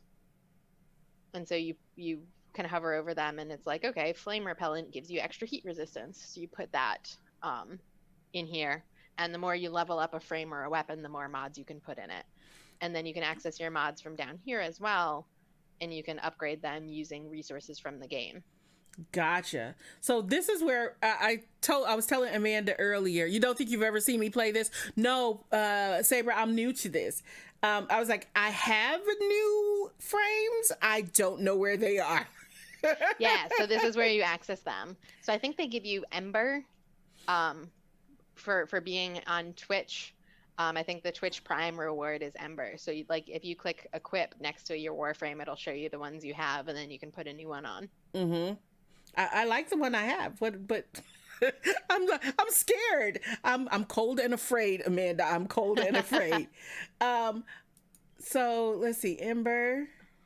Thanks, Gunpowder. I'm glad. I've been attempting to explain this for a while, so I'm glad it came across clearly. There is a massive like Wikipedia, YouTube fan community. So it's crazy. If you do have Ember, Sam, she's pretty awesome. Ember throws like meteors of fire at people. It's one of my favorite abilities. Okay, so I also have Trinity Prime. I don't even have Trinity Prime. She's pretty. I have been told that she's more of like a healer, so Trinity might be one you want to save to later. No, I don't like. I can't heal. Something with the more offensive capabilities now. All right, I'm gonna try Ember. Oh, she's weird looking. And then I colored mine orange. And my husband's like, so inventive, an orange fire character. And I was like, you know what? I like this one. I'm not playing with you. It's okay. We were joking that we should start streaming, but people might think we were too antagonistic. So H20 we Master opted Fame against 1 it. just resubscribed for 3 months. But yeah, so Heyo. once you pick your frame, over on the right-hand side of the screen, it'll tell you what abilities they have. So she's got Fireball, Immolation, etc. And if you hover over those, it tells you like how much energy it takes, how much damage it does, and it kind of describes what the skill is. Mm-hmm. So you start with usually one unlocked, your number one skill, and then as you rank the character up, you get the other ones. Cool. So, they all weird looking. They are all weird looking. H2O, thank you so much for that resub. I appreciate you. How are you, darling? How are you? How's your hand? So with these mods, yeah. So when I point to them, different ones, it says like, this one says rifle, this one says shotgun, this one says Warframe. So these are mods for those particular things? Yeah, exactly. So the easiest thing to do, I actually don't spend a ton of time in my mod pane itself. So where you picked your Warframe before, it says equip and then it says upgrade. So if you click on upgrade, it'll bring you into where you place the mods specifically for your Warframe. And then it'll only list ones that can go on that frame. So then you don't have to worry about sorting through the rifle ones and everything else. Oh, that's so much better. That saves so much time. Yeah, the mod frame itself, I don't go into very often. Okay, I like that. Thank you for sharing that. I never have to go into that because there's so much there. It just kind of scared me. You have an ulnar collateral ligament injury. What did they do for you? Did they give you a hand brace of some sort? Let's see. Chance while blocking. Here's a thing. I never block. I am so much just an offensive player that I forget to block often. So I should probably, I don't know. So usually the ones I put in, there's the little search bar to the side. If you search energy, energy is what you use for your skills. So things that make your abilities use less energy or give you more energy, like those are good ones to start with. Okay. And I also really like redirection, which gives you extra shields, and vitality, which gives you extra health. Okay. Those are kind of the big ones. So do I know how many I can? It says capacity in the top left. Yes. That's kind of how many points you have, and then the number on each of the mods is how many points it needs. Oh, mine says 0 of 0, so none. Okay, yeah, that makes sense because it's a new frame. Gotcha. Yeah, so we'll go level you up, and then we'll add some mods. Gotcha. I can do this. But yeah, and it's like if you have a gun you've been using for a little while, you might be able to put mods in that. So you go to like the gun or the melee weapon and click upgrade, and again, it'll take you to the mods for that one. Oh, okay. If I do it I can do it from here from the arsenal as well. Yep. Okay, gun and then upgrade. Yeah, my gun. I like this gun. I can do 11. I can do like everything in the list. And if you match the symbol that's next to the number on a mod to a symbol in one of your spots, if it has one, then it only takes up half that capacity. Oh, okay. I only have one of those, and it looks like it's locked. Okay. Oh, yep. Ammo maximum. There we go. Plus 10% damage. Take it. Bane of Corpus plus 2.5 plus 2.5. Let's do this one. And let's do this one. And I still have 3. Oh, but I can't use that. All right. That's good. That's good. I got 4 mods. That should also like give me a check mark in that other mission. Yeah, and I think they wanted you to upgrade one. So if you're still in the same window and you click the thing that says mods down at the bottom, then you can choose one of the mods you have installed, and if you click on it, it says like fusion cell dissolve at the top. Fusion is when you improve something, and then it'll use up more of the points you have. So if you click on one and then click fusion, and then you can click the arrow to upgrade it. I think you have to upgrade to rank 2 for that mission. So you just have to upgrade one a point or 2. Okay, so fusion. All right. Yes. That's rank 1. Oh, and I can do rank 2. Apply. Yes. Yay! Yeah. So all of those, you can upgrade a lot of them to like 12 or 14 points. And you use a resource called Endo for that. And so that's, Saber pointed this out in the chat. The one reason you still sometimes have to go to the mod pane is you can sell like duplicate mods you have for Endo. Never sell them for money because it's pretty easy to get money, but you can sell them for the resource, which is nice. Gotcha. Don't tell H2O to use his feet to play video games because he'll do it. You thought it was just, when you told me what was going on, I knew there was no way that was just jammed. I'm glad it's not broken because that's what I was worried about. If that's the only choice. All right. Oh no, my game says network not responding, so I might get kicked out, in which case I will come back. Okay. But let's see. All right, it's gone away, so hopefully it's reconnected. Yeah, because I need you to carry me. Yeah, so if you want to pick a mission, so that Venus Junction, it's like, that's how you move through the map. You complete a certain number of missions on each planet, and then you go in and you fight a Warframe, and that unlocks the next planet for you. Oh, okay. No, we don't want to do that, though, because we still have these two. The Cetus and the Lith. Let's try this one. Oh, yeah. No? So Cetus is actually Cetus is a city. So from there you can go into like an open world section of the game. So, whereas Lith is like a specific mission. So Lith will get you down towards the Venus Junction. That's the better choice. Saber, this is my screen is the big one up top. Yeah. Yes. The one with my head hovering in the corner. with the foliage behind you. Yeah, that's you. She said she didn't want you all to see her die. I figured it would be more interesting to watch your screen. Since you were streaming too, I figured it was more interesting to watch your stream. It's okay, we're used to it. Saber. Honestly, the reason I don't die all the time in this is because if I fall off a ledge, it just puts me back where I was when I fell off. Otherwise, I would die in this much more frequently. You're like, all right, what? So this is a defense mission. So we're going to find that yellow spot, and then we just have to guard it and make sure that guys don't attack it. Okay. So waves of guys will come at us, and we just have to, shoot them all in the head. Yeah, I do this in Call of Duty, so I know how to do this. Yeah. That's one of the things that I like about this game. Like, it's got so many different mission styles. So there's, like, if you really like sneaking around, you can just play spy missions all the time. And if you like running in and murdering everybody, you can go play exterminate missions. Oh, yeah. Who's shooting?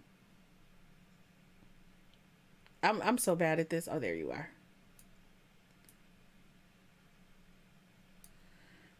Okay, so do we have to stay in this section, or can we? No, we move can around? move. Okay. And actually, this like grass stuff that's down on the ground is one of my abilities. It does corruption damage on anybody who steps on it. So I throw that down in case anybody gets by us.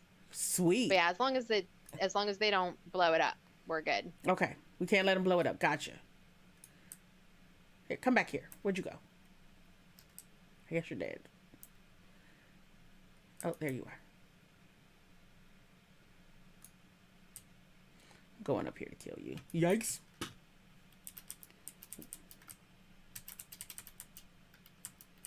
Stop running. What is this? Okay. All right.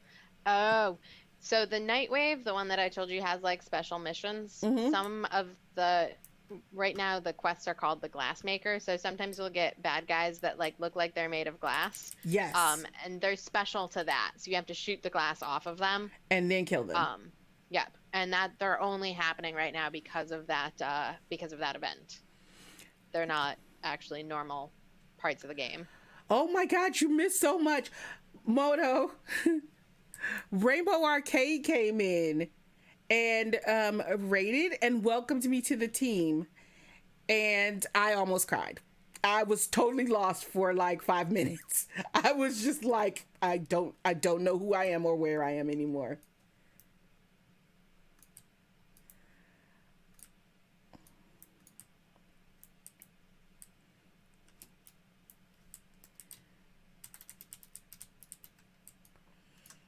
Oh, oh gosh. What? Wait. No. Stop. Okay. My computer started doing weird things. You had to catch the vibe. Yeah, I did. I didn't cry. I did not cry in my defense.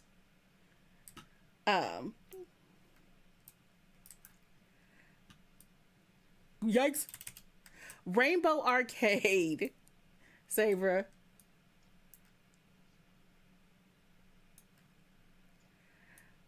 Yeah, I didn't cry in my defense. It was weird because we were talking and then lots of bells and whistles started going off and I was like, what are all these bells and whistles? What's going on? And then I was like, hold on, let me scroll back for a second. And then I was like, what? Yeah.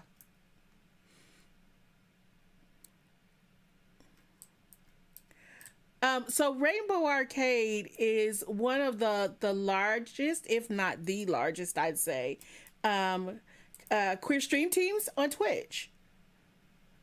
Wait. Okay, I killed that dude over there. Oh, there's one up there. Hey, come back out. Hey, wait a minute.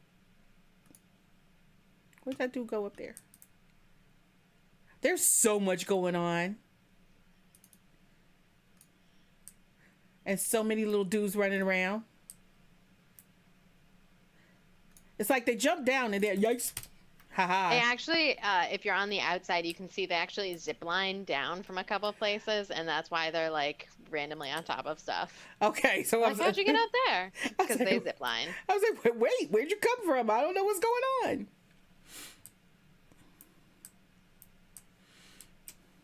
Yeah. So because I'm real bad at aiming, one of the reasons why I like this character so much, did you just see them all float up into the air and then slam into the ground? I did. That's one of my abilities. So when I'm like, I don't know where they are, throw them up in the air, slam them into the ground, I win.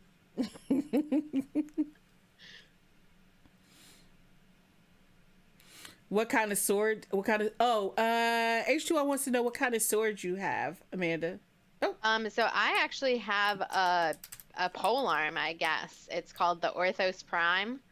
So let me beat some people up with it. So see, it's this like giant staff with blades on the end. It's pretty cool.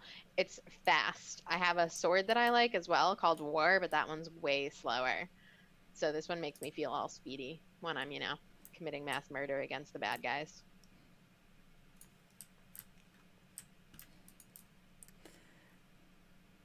I was really skeptical of playing this game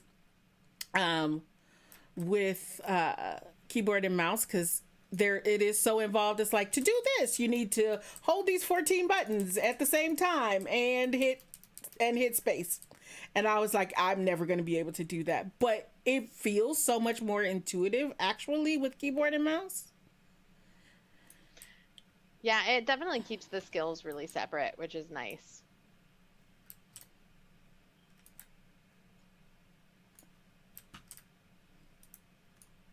Saber, you can do it.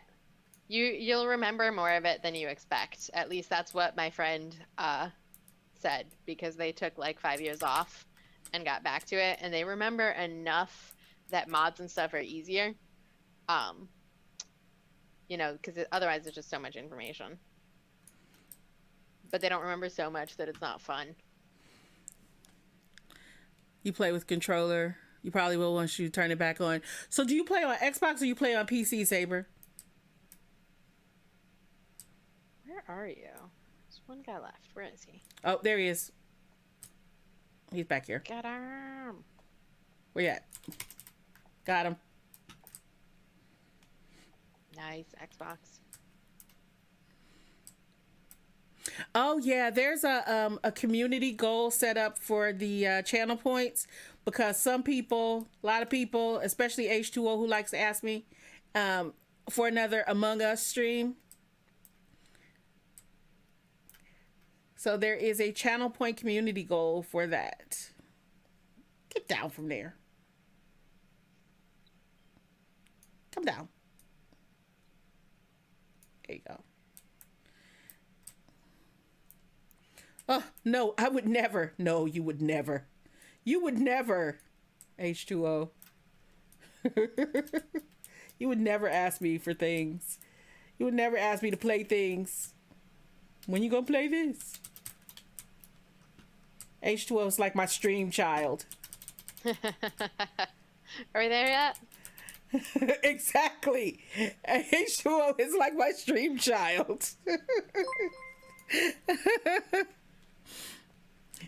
Diggy Chess, thank you for, oh, that's you. Thank you for the follow. Welcome to the channel.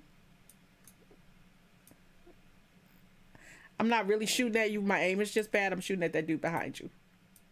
That's another thing I appreciate, lack of team killing, because otherwise I'm glad that kill my exists. friends. Yeah, I'm glad that exists.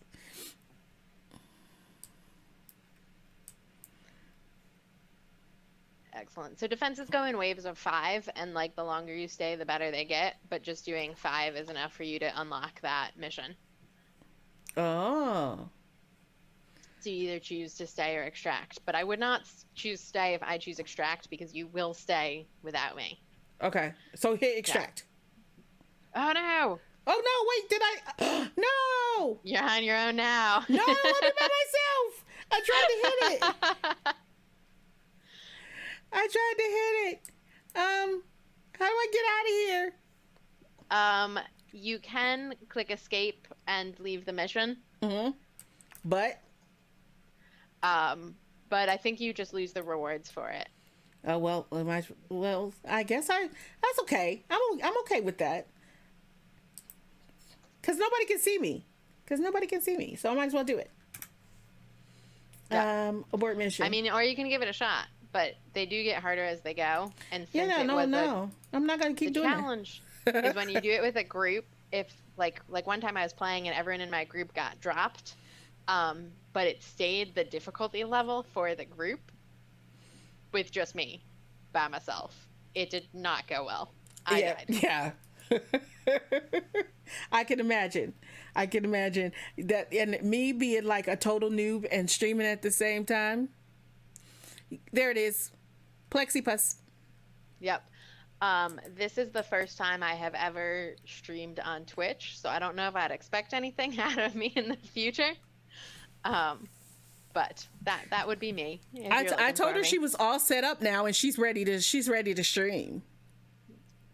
I told her she's ready. Yep. I don't know if she's going for that, but you know. Yeah, I don't know. It's certainly a time commitment. It is also, a time. like I said earlier, playing and like talking about my book all at the same time. That was hard. I don't know if I said anything coherent. No, I love the way you were talking about your book. It's amazing. Right? And talking about, I mean, it's just like second nature. Listen, if we can like teach and like do other things all at the same time, especially if you like teach and play games at the same time, or teach and work with students on computers at the same time, you can do this. It just feels different for the first little bit. It just feels different for the first little bit. And I'm going to ask you maybe one or two more questions. I don't want to keep you all night because, you know. Yeah, sounds good. Well, you know I'm on the West Coast, so it's way earlier for me than it is for you. And I never sleep, so it's fine.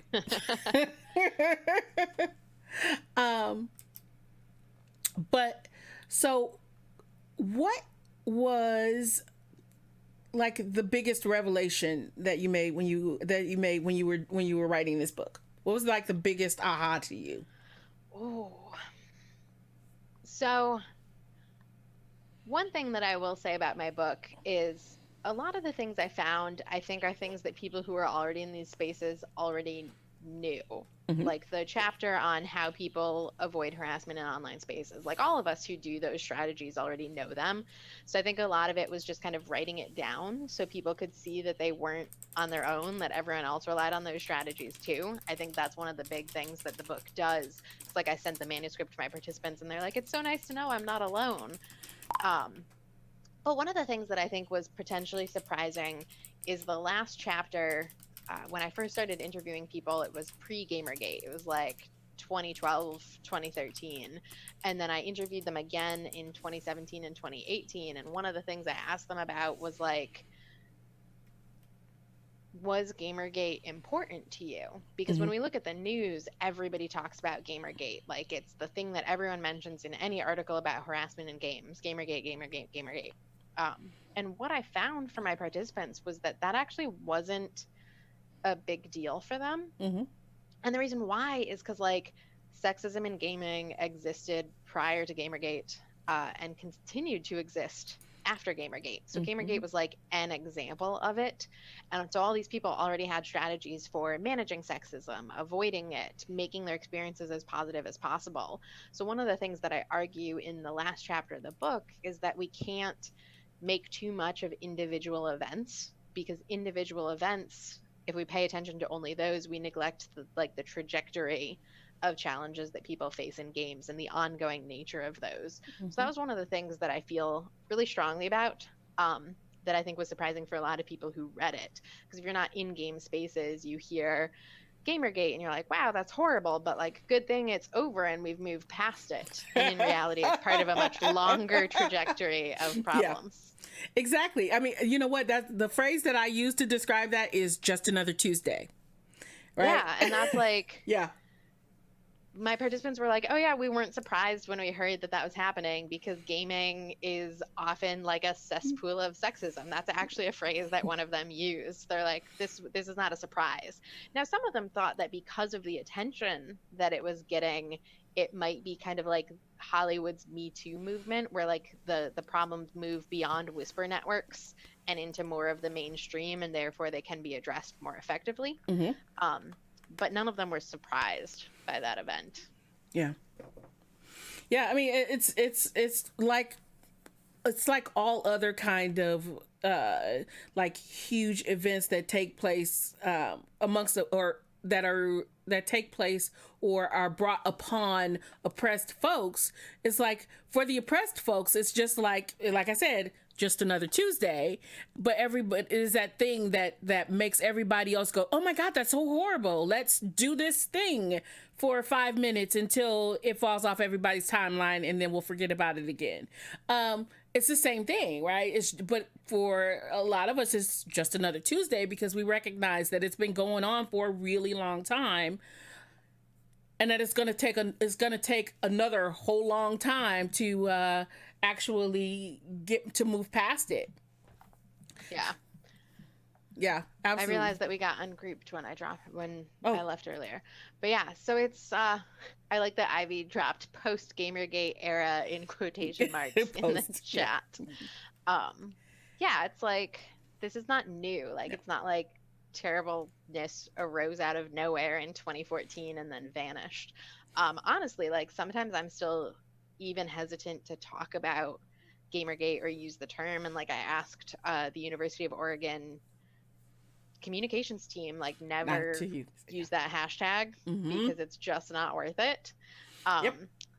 And so it's such an ongoing problem that we're dealing with. So yeah, I don't know. That's funny because I start, like, whenever I'm giving a talk, I always start with, if you live tweet this, do me and yourself a favor. Do not use the hashtag Gamergate. Yeah. No one wants that. And I've had people who have not listened, and yeah.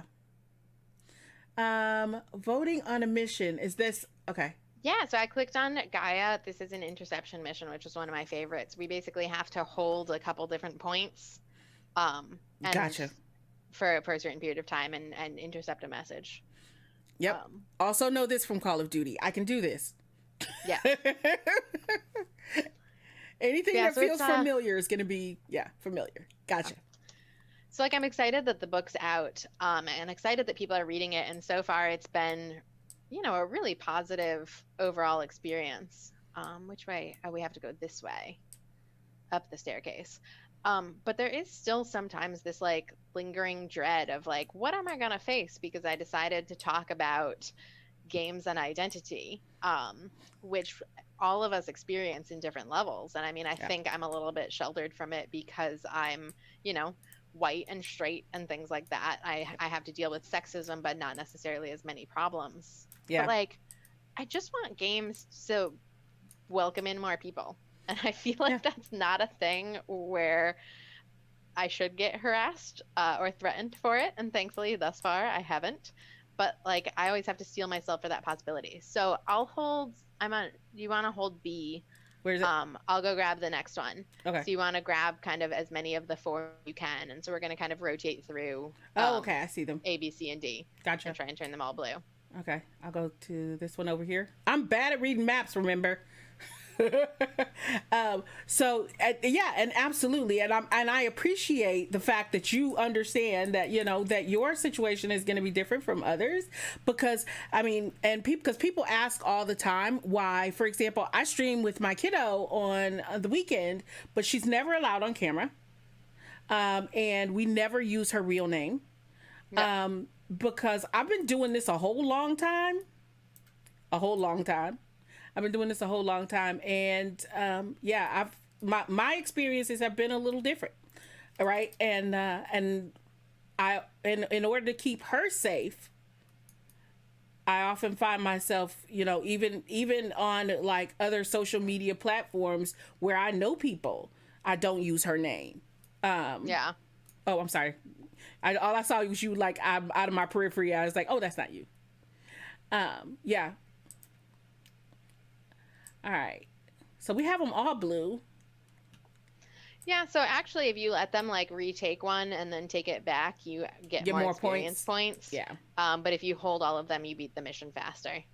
And this is another one where like you can do kind of multiple waves, but they will get harder and they'll drop more enemies. Mm-hmm. So the left option is extract and the right option is stay.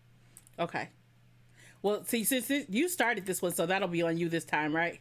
Well, actually, so we both pick, because you can play with teams of up to 5 people and you can be randomly matched. And so like if 2 people decide out of the 5 that they want to stay, they can. And that way you're not beholden to just like what one rando does. Gotcha. Oh, you got that one. Yeah, I mean, because these are things that you have to think about, right? When you make these choices, right? Make the choice to do this kind of work and do this kind of research. Is like what you're willing to, that's you again. What you're willing to, it sounds terrible to say it, but what you're willing to risk. Yeah. Where's the thing?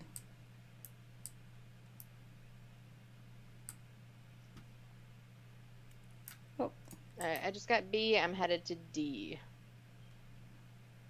Okay, I'm on C. All right. Yeah, and you can see the little chart on the side that says, like, we're still winning 57 to 29%, but if we let them take too many towers, we'll start to lose. Okay. Get away from my thing. Mine. Where are these bad guys coming from? Ooh, where are you at? Dang, he hit me hard. I was like, oh.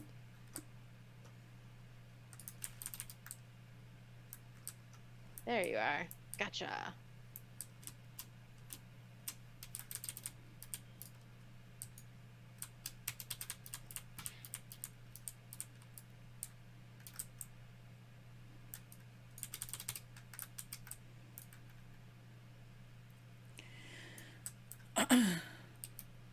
All right, you're at B. I'll go kill guys at C, so we can keep it. Get out of here.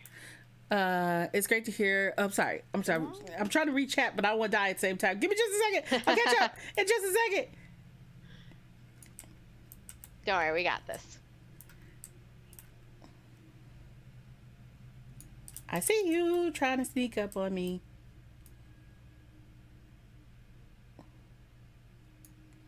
Okay. I think I cleared everybody. There we go.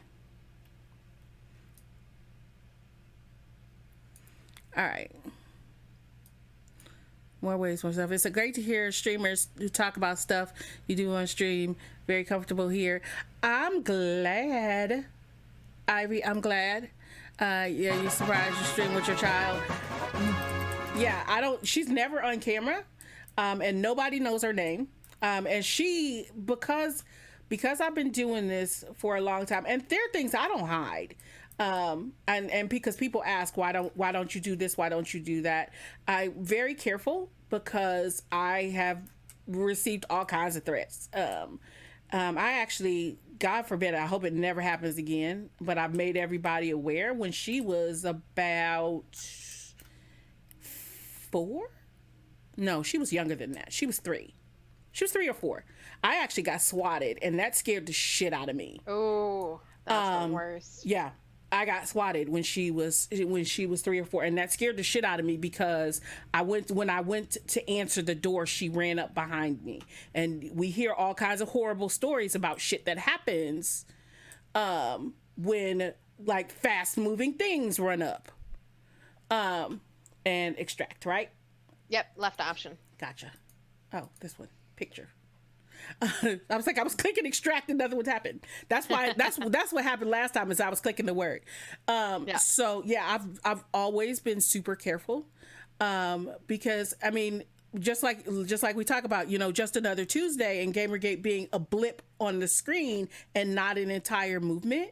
But we also know that oftentimes if women have children, that is when they can't rattle you, that's the thing that they go for, right? Is they start looking to find out where your kids go to school, to try to find pictures of your kids on social media, to try to threaten your children in some way, because they know most parents, if you threaten their kids, are going to be like, all right, fuck it, I'm out, because that's not what I'm here for. Which is why I have always been super careful. Things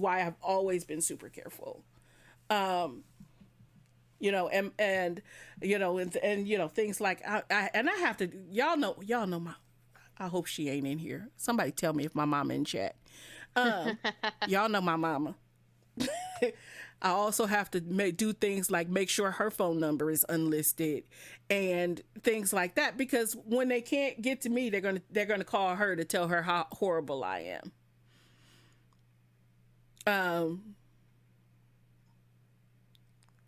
So yeah, I mean those are things that I constantly do.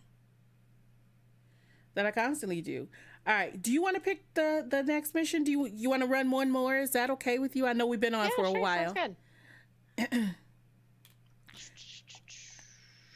I'll let you pick because you're better at this than I am. All right, I'm not super good at spy missions, but we'll go with the spy mission because I think that'll get you to the junction, and then you can open up the next planet next time you decide to play. All right. Spy missions. Ending early. No, am I ending early? I want to be respectful of Amanda's time. I always try to be respectful of people's time because she's giving me her time and her expertise, because she's carrying the heck out of me. But I might continue to stream if y'all want to hang out. We can switch games. Oh, we got a friend. It's been set to public the whole time. I'm actually surprised this is the first time we got someone. I hope they know what they're doing. Okay, he's a mastery rank 14. I think we'll be okay here. He might be like, oh God, what did I get myself into? So this is the mission where, like, once we start getting close to where the letters are, you want to be careful and try not to get caught. Like, don't walk into any lasers or anything, because it'll start deleting the data that we're supposed to collect. Gotcha. You can fail, I think, 2 of them and still pass the mission. Okay. But honestly, by the time we get there, this guy might have done them all already. So we'll see. I wonder why he's playing such a low-level mission on his own. he or she or they, I guess. I fall into the trap of always assuming that somebody's a dude on this game, which is also part of the problem, isn't it?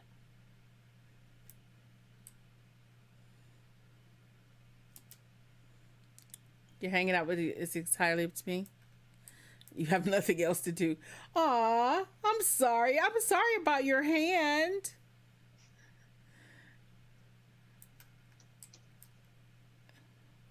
Oh, there's water. First time I saw water in this game, I was like, but we're robots. I mean, Okay, so see the yellow lasers? Yes. That's basically what we want to avoid. So actually, it looks like we should maybe be up here on the sides. So we don't hit those lasers in the middle. Okay. And then watch out for this one. And we're going to bullet jump through and kill this guy. Uh-oh. So bullet jump is, shift and space. Shift and space. You can also probably just run through it. But sometimes that's harder. I made it. All right, let's see. How do we get to this guy? I think we have to go through the lightning water. I feel like this is going to kill me, and it's maybe not the right way to go. That's not it. Well, let's find out. Like I said, spy missions, not my fave. Hey, I'm still alive. Hey, we made it out alive. Yay. We're going to kill that sensor bar. Oh, I think no. I spoke too soon. I gotcha. I was like, I'm still alive, and then I died. You find yourself doing that in a clan of almost all women. So I'm horrible. Let me tell you a secret. Usually, I when I think somebody's a dude, is when they're being an ass. I'm like, that dude is being an ass, and in my mind, it is still very much like that person is yeah. Well, you know, we all have our own biases.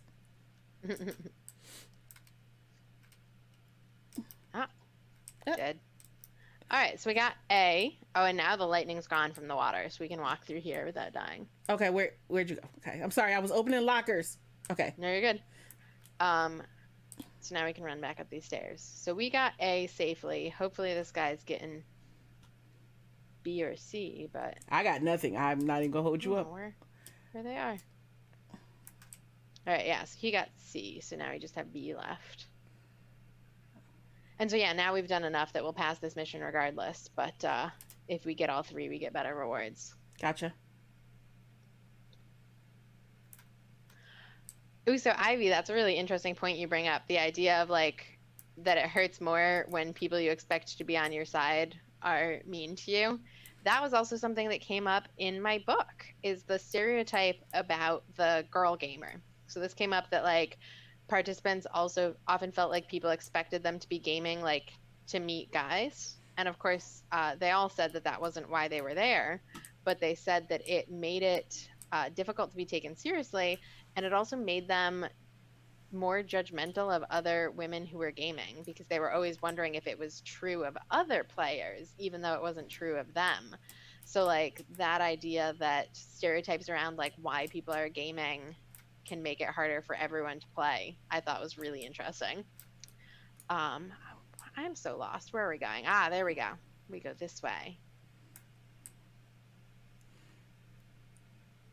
So it's like stereotypes not only make your individual experience of playing harder, but they also make it harder for you to interact with others, I guess. Mm-hmm. This guy seems to know where he's going. Let's follow him. I still get so lost on some of these maps. All right, there you go. Yeah. Yeah, newsflash, y'all. I am here to meet dudes. I'm here to meet dudes. Not at all. Like, what a viewpoint. The only reason you're involved in this expensive and time-consuming hobby is to meet dudes. I'm here to beat dudes. Ivy, I like you.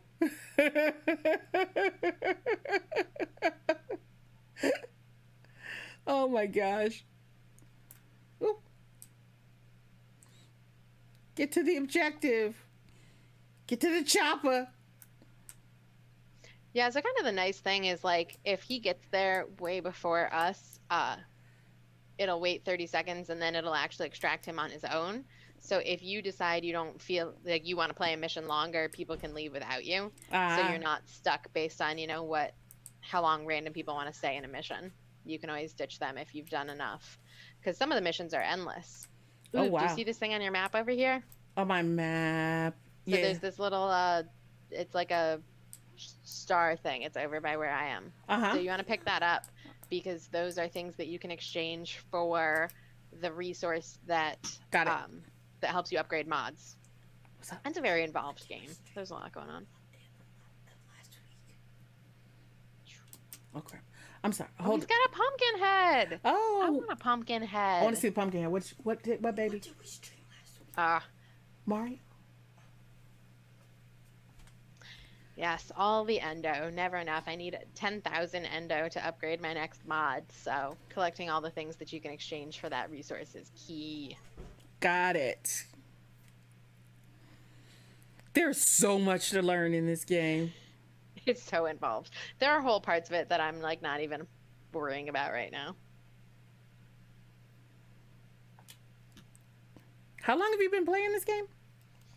Oh, this has been my quarantine game. I think I started when everything locked down in March, and I've put in like 220 hours since then. You know, at one point I was playing kind of 3 or 4 nights a week and have pretty much just been playing this in quarantine.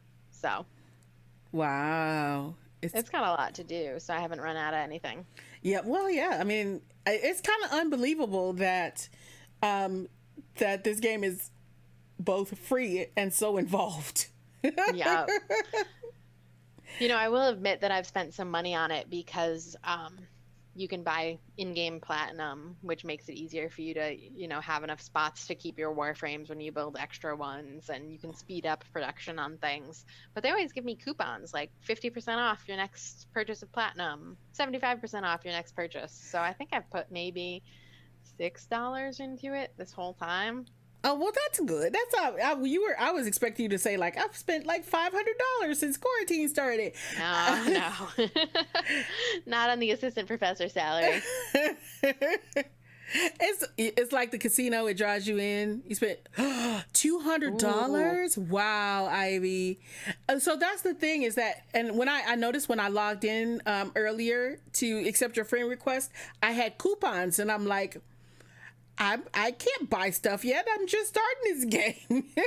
Yeah, so every day it'll give you a reward when you log in, and sometimes they're resources, but sometimes they're coupons off the platinum purchases.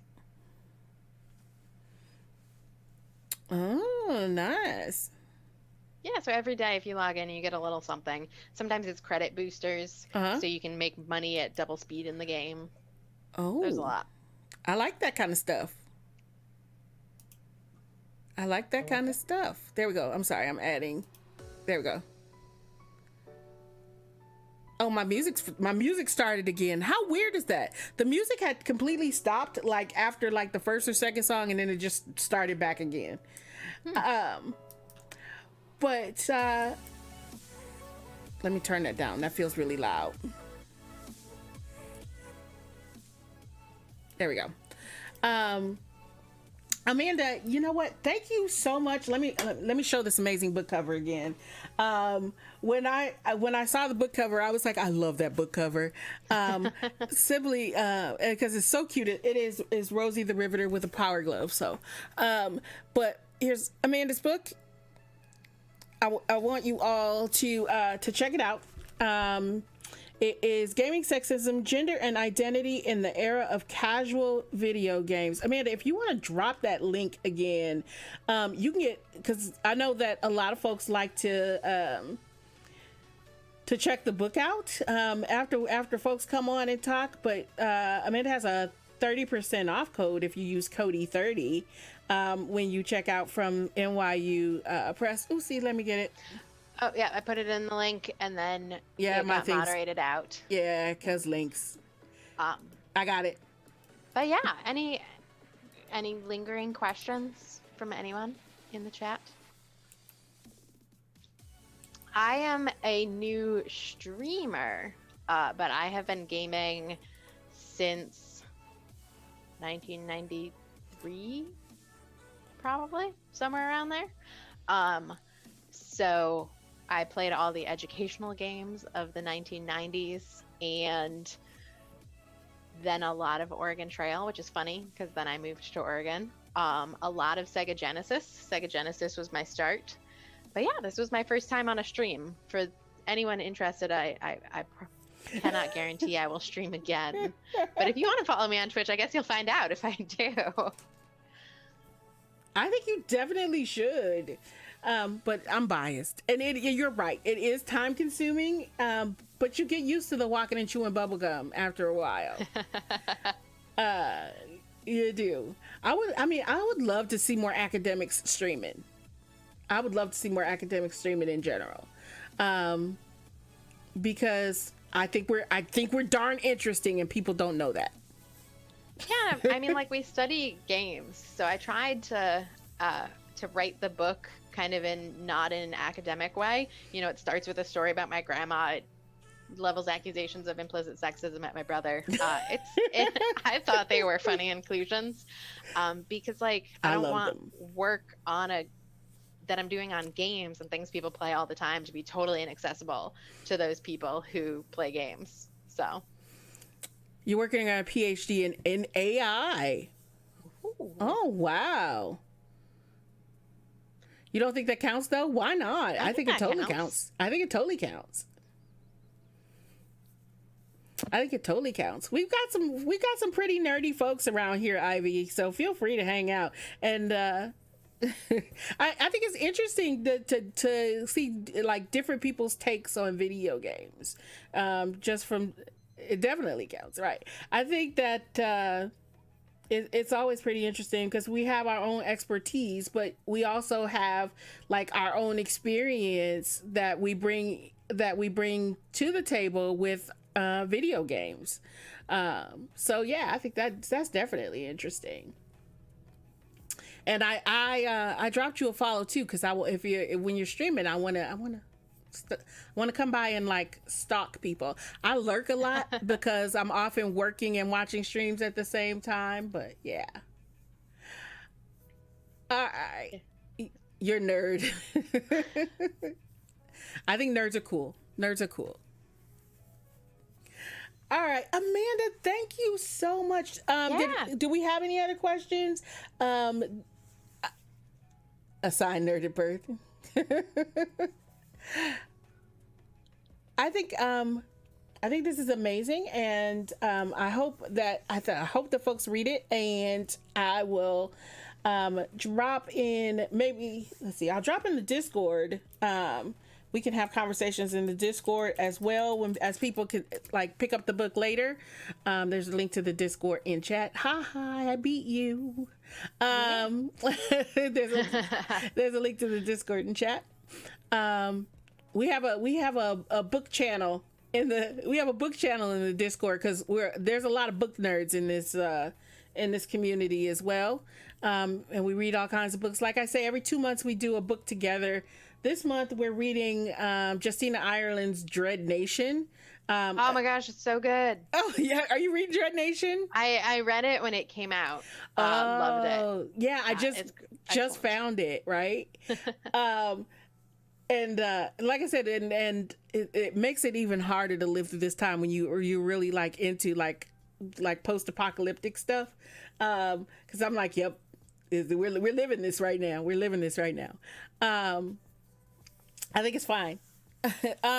Dread Nation is supposed to be this month. I thought we would probably make it on, since Halloween is at the end of the month.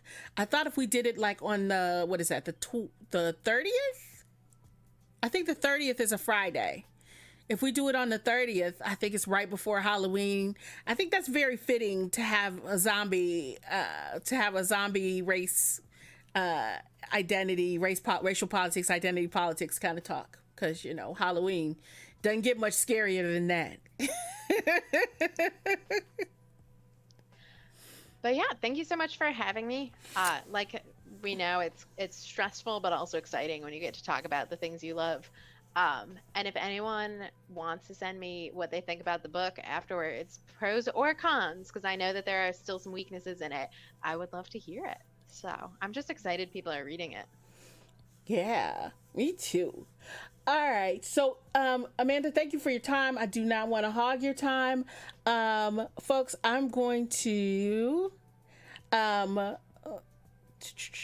I'm probably gonna have to restart because I'm gonna switch inputs, and you know what my stream does when I switch inputs. So you know, it's probably, I don't know, it's 10:30. It's, y'all, I'm gonna quit early. But we'll be back in the morning, 11 a.m. I'm gonna quit early. Yeah. All good. Sorry. And we'll be back in the morning, 11 a.m. for Kitty Co-op. You know, it's always P's choice. I'm hoping she'll choose more Mario Galaxy because that's what we played. I think that's what we played last week. So I'll see you in the morning at 11 a.m. Eastern for some Kitty Co-op. Thank you so much, Amanda. Thanks everybody for hanging out. I appreciate you. I will see you all soon. Take care of you know the drill. Take care of yourselves. Take care of one another. Wear a damn mask. Wash your hands. All right? All right, y'all. Good night. Bye.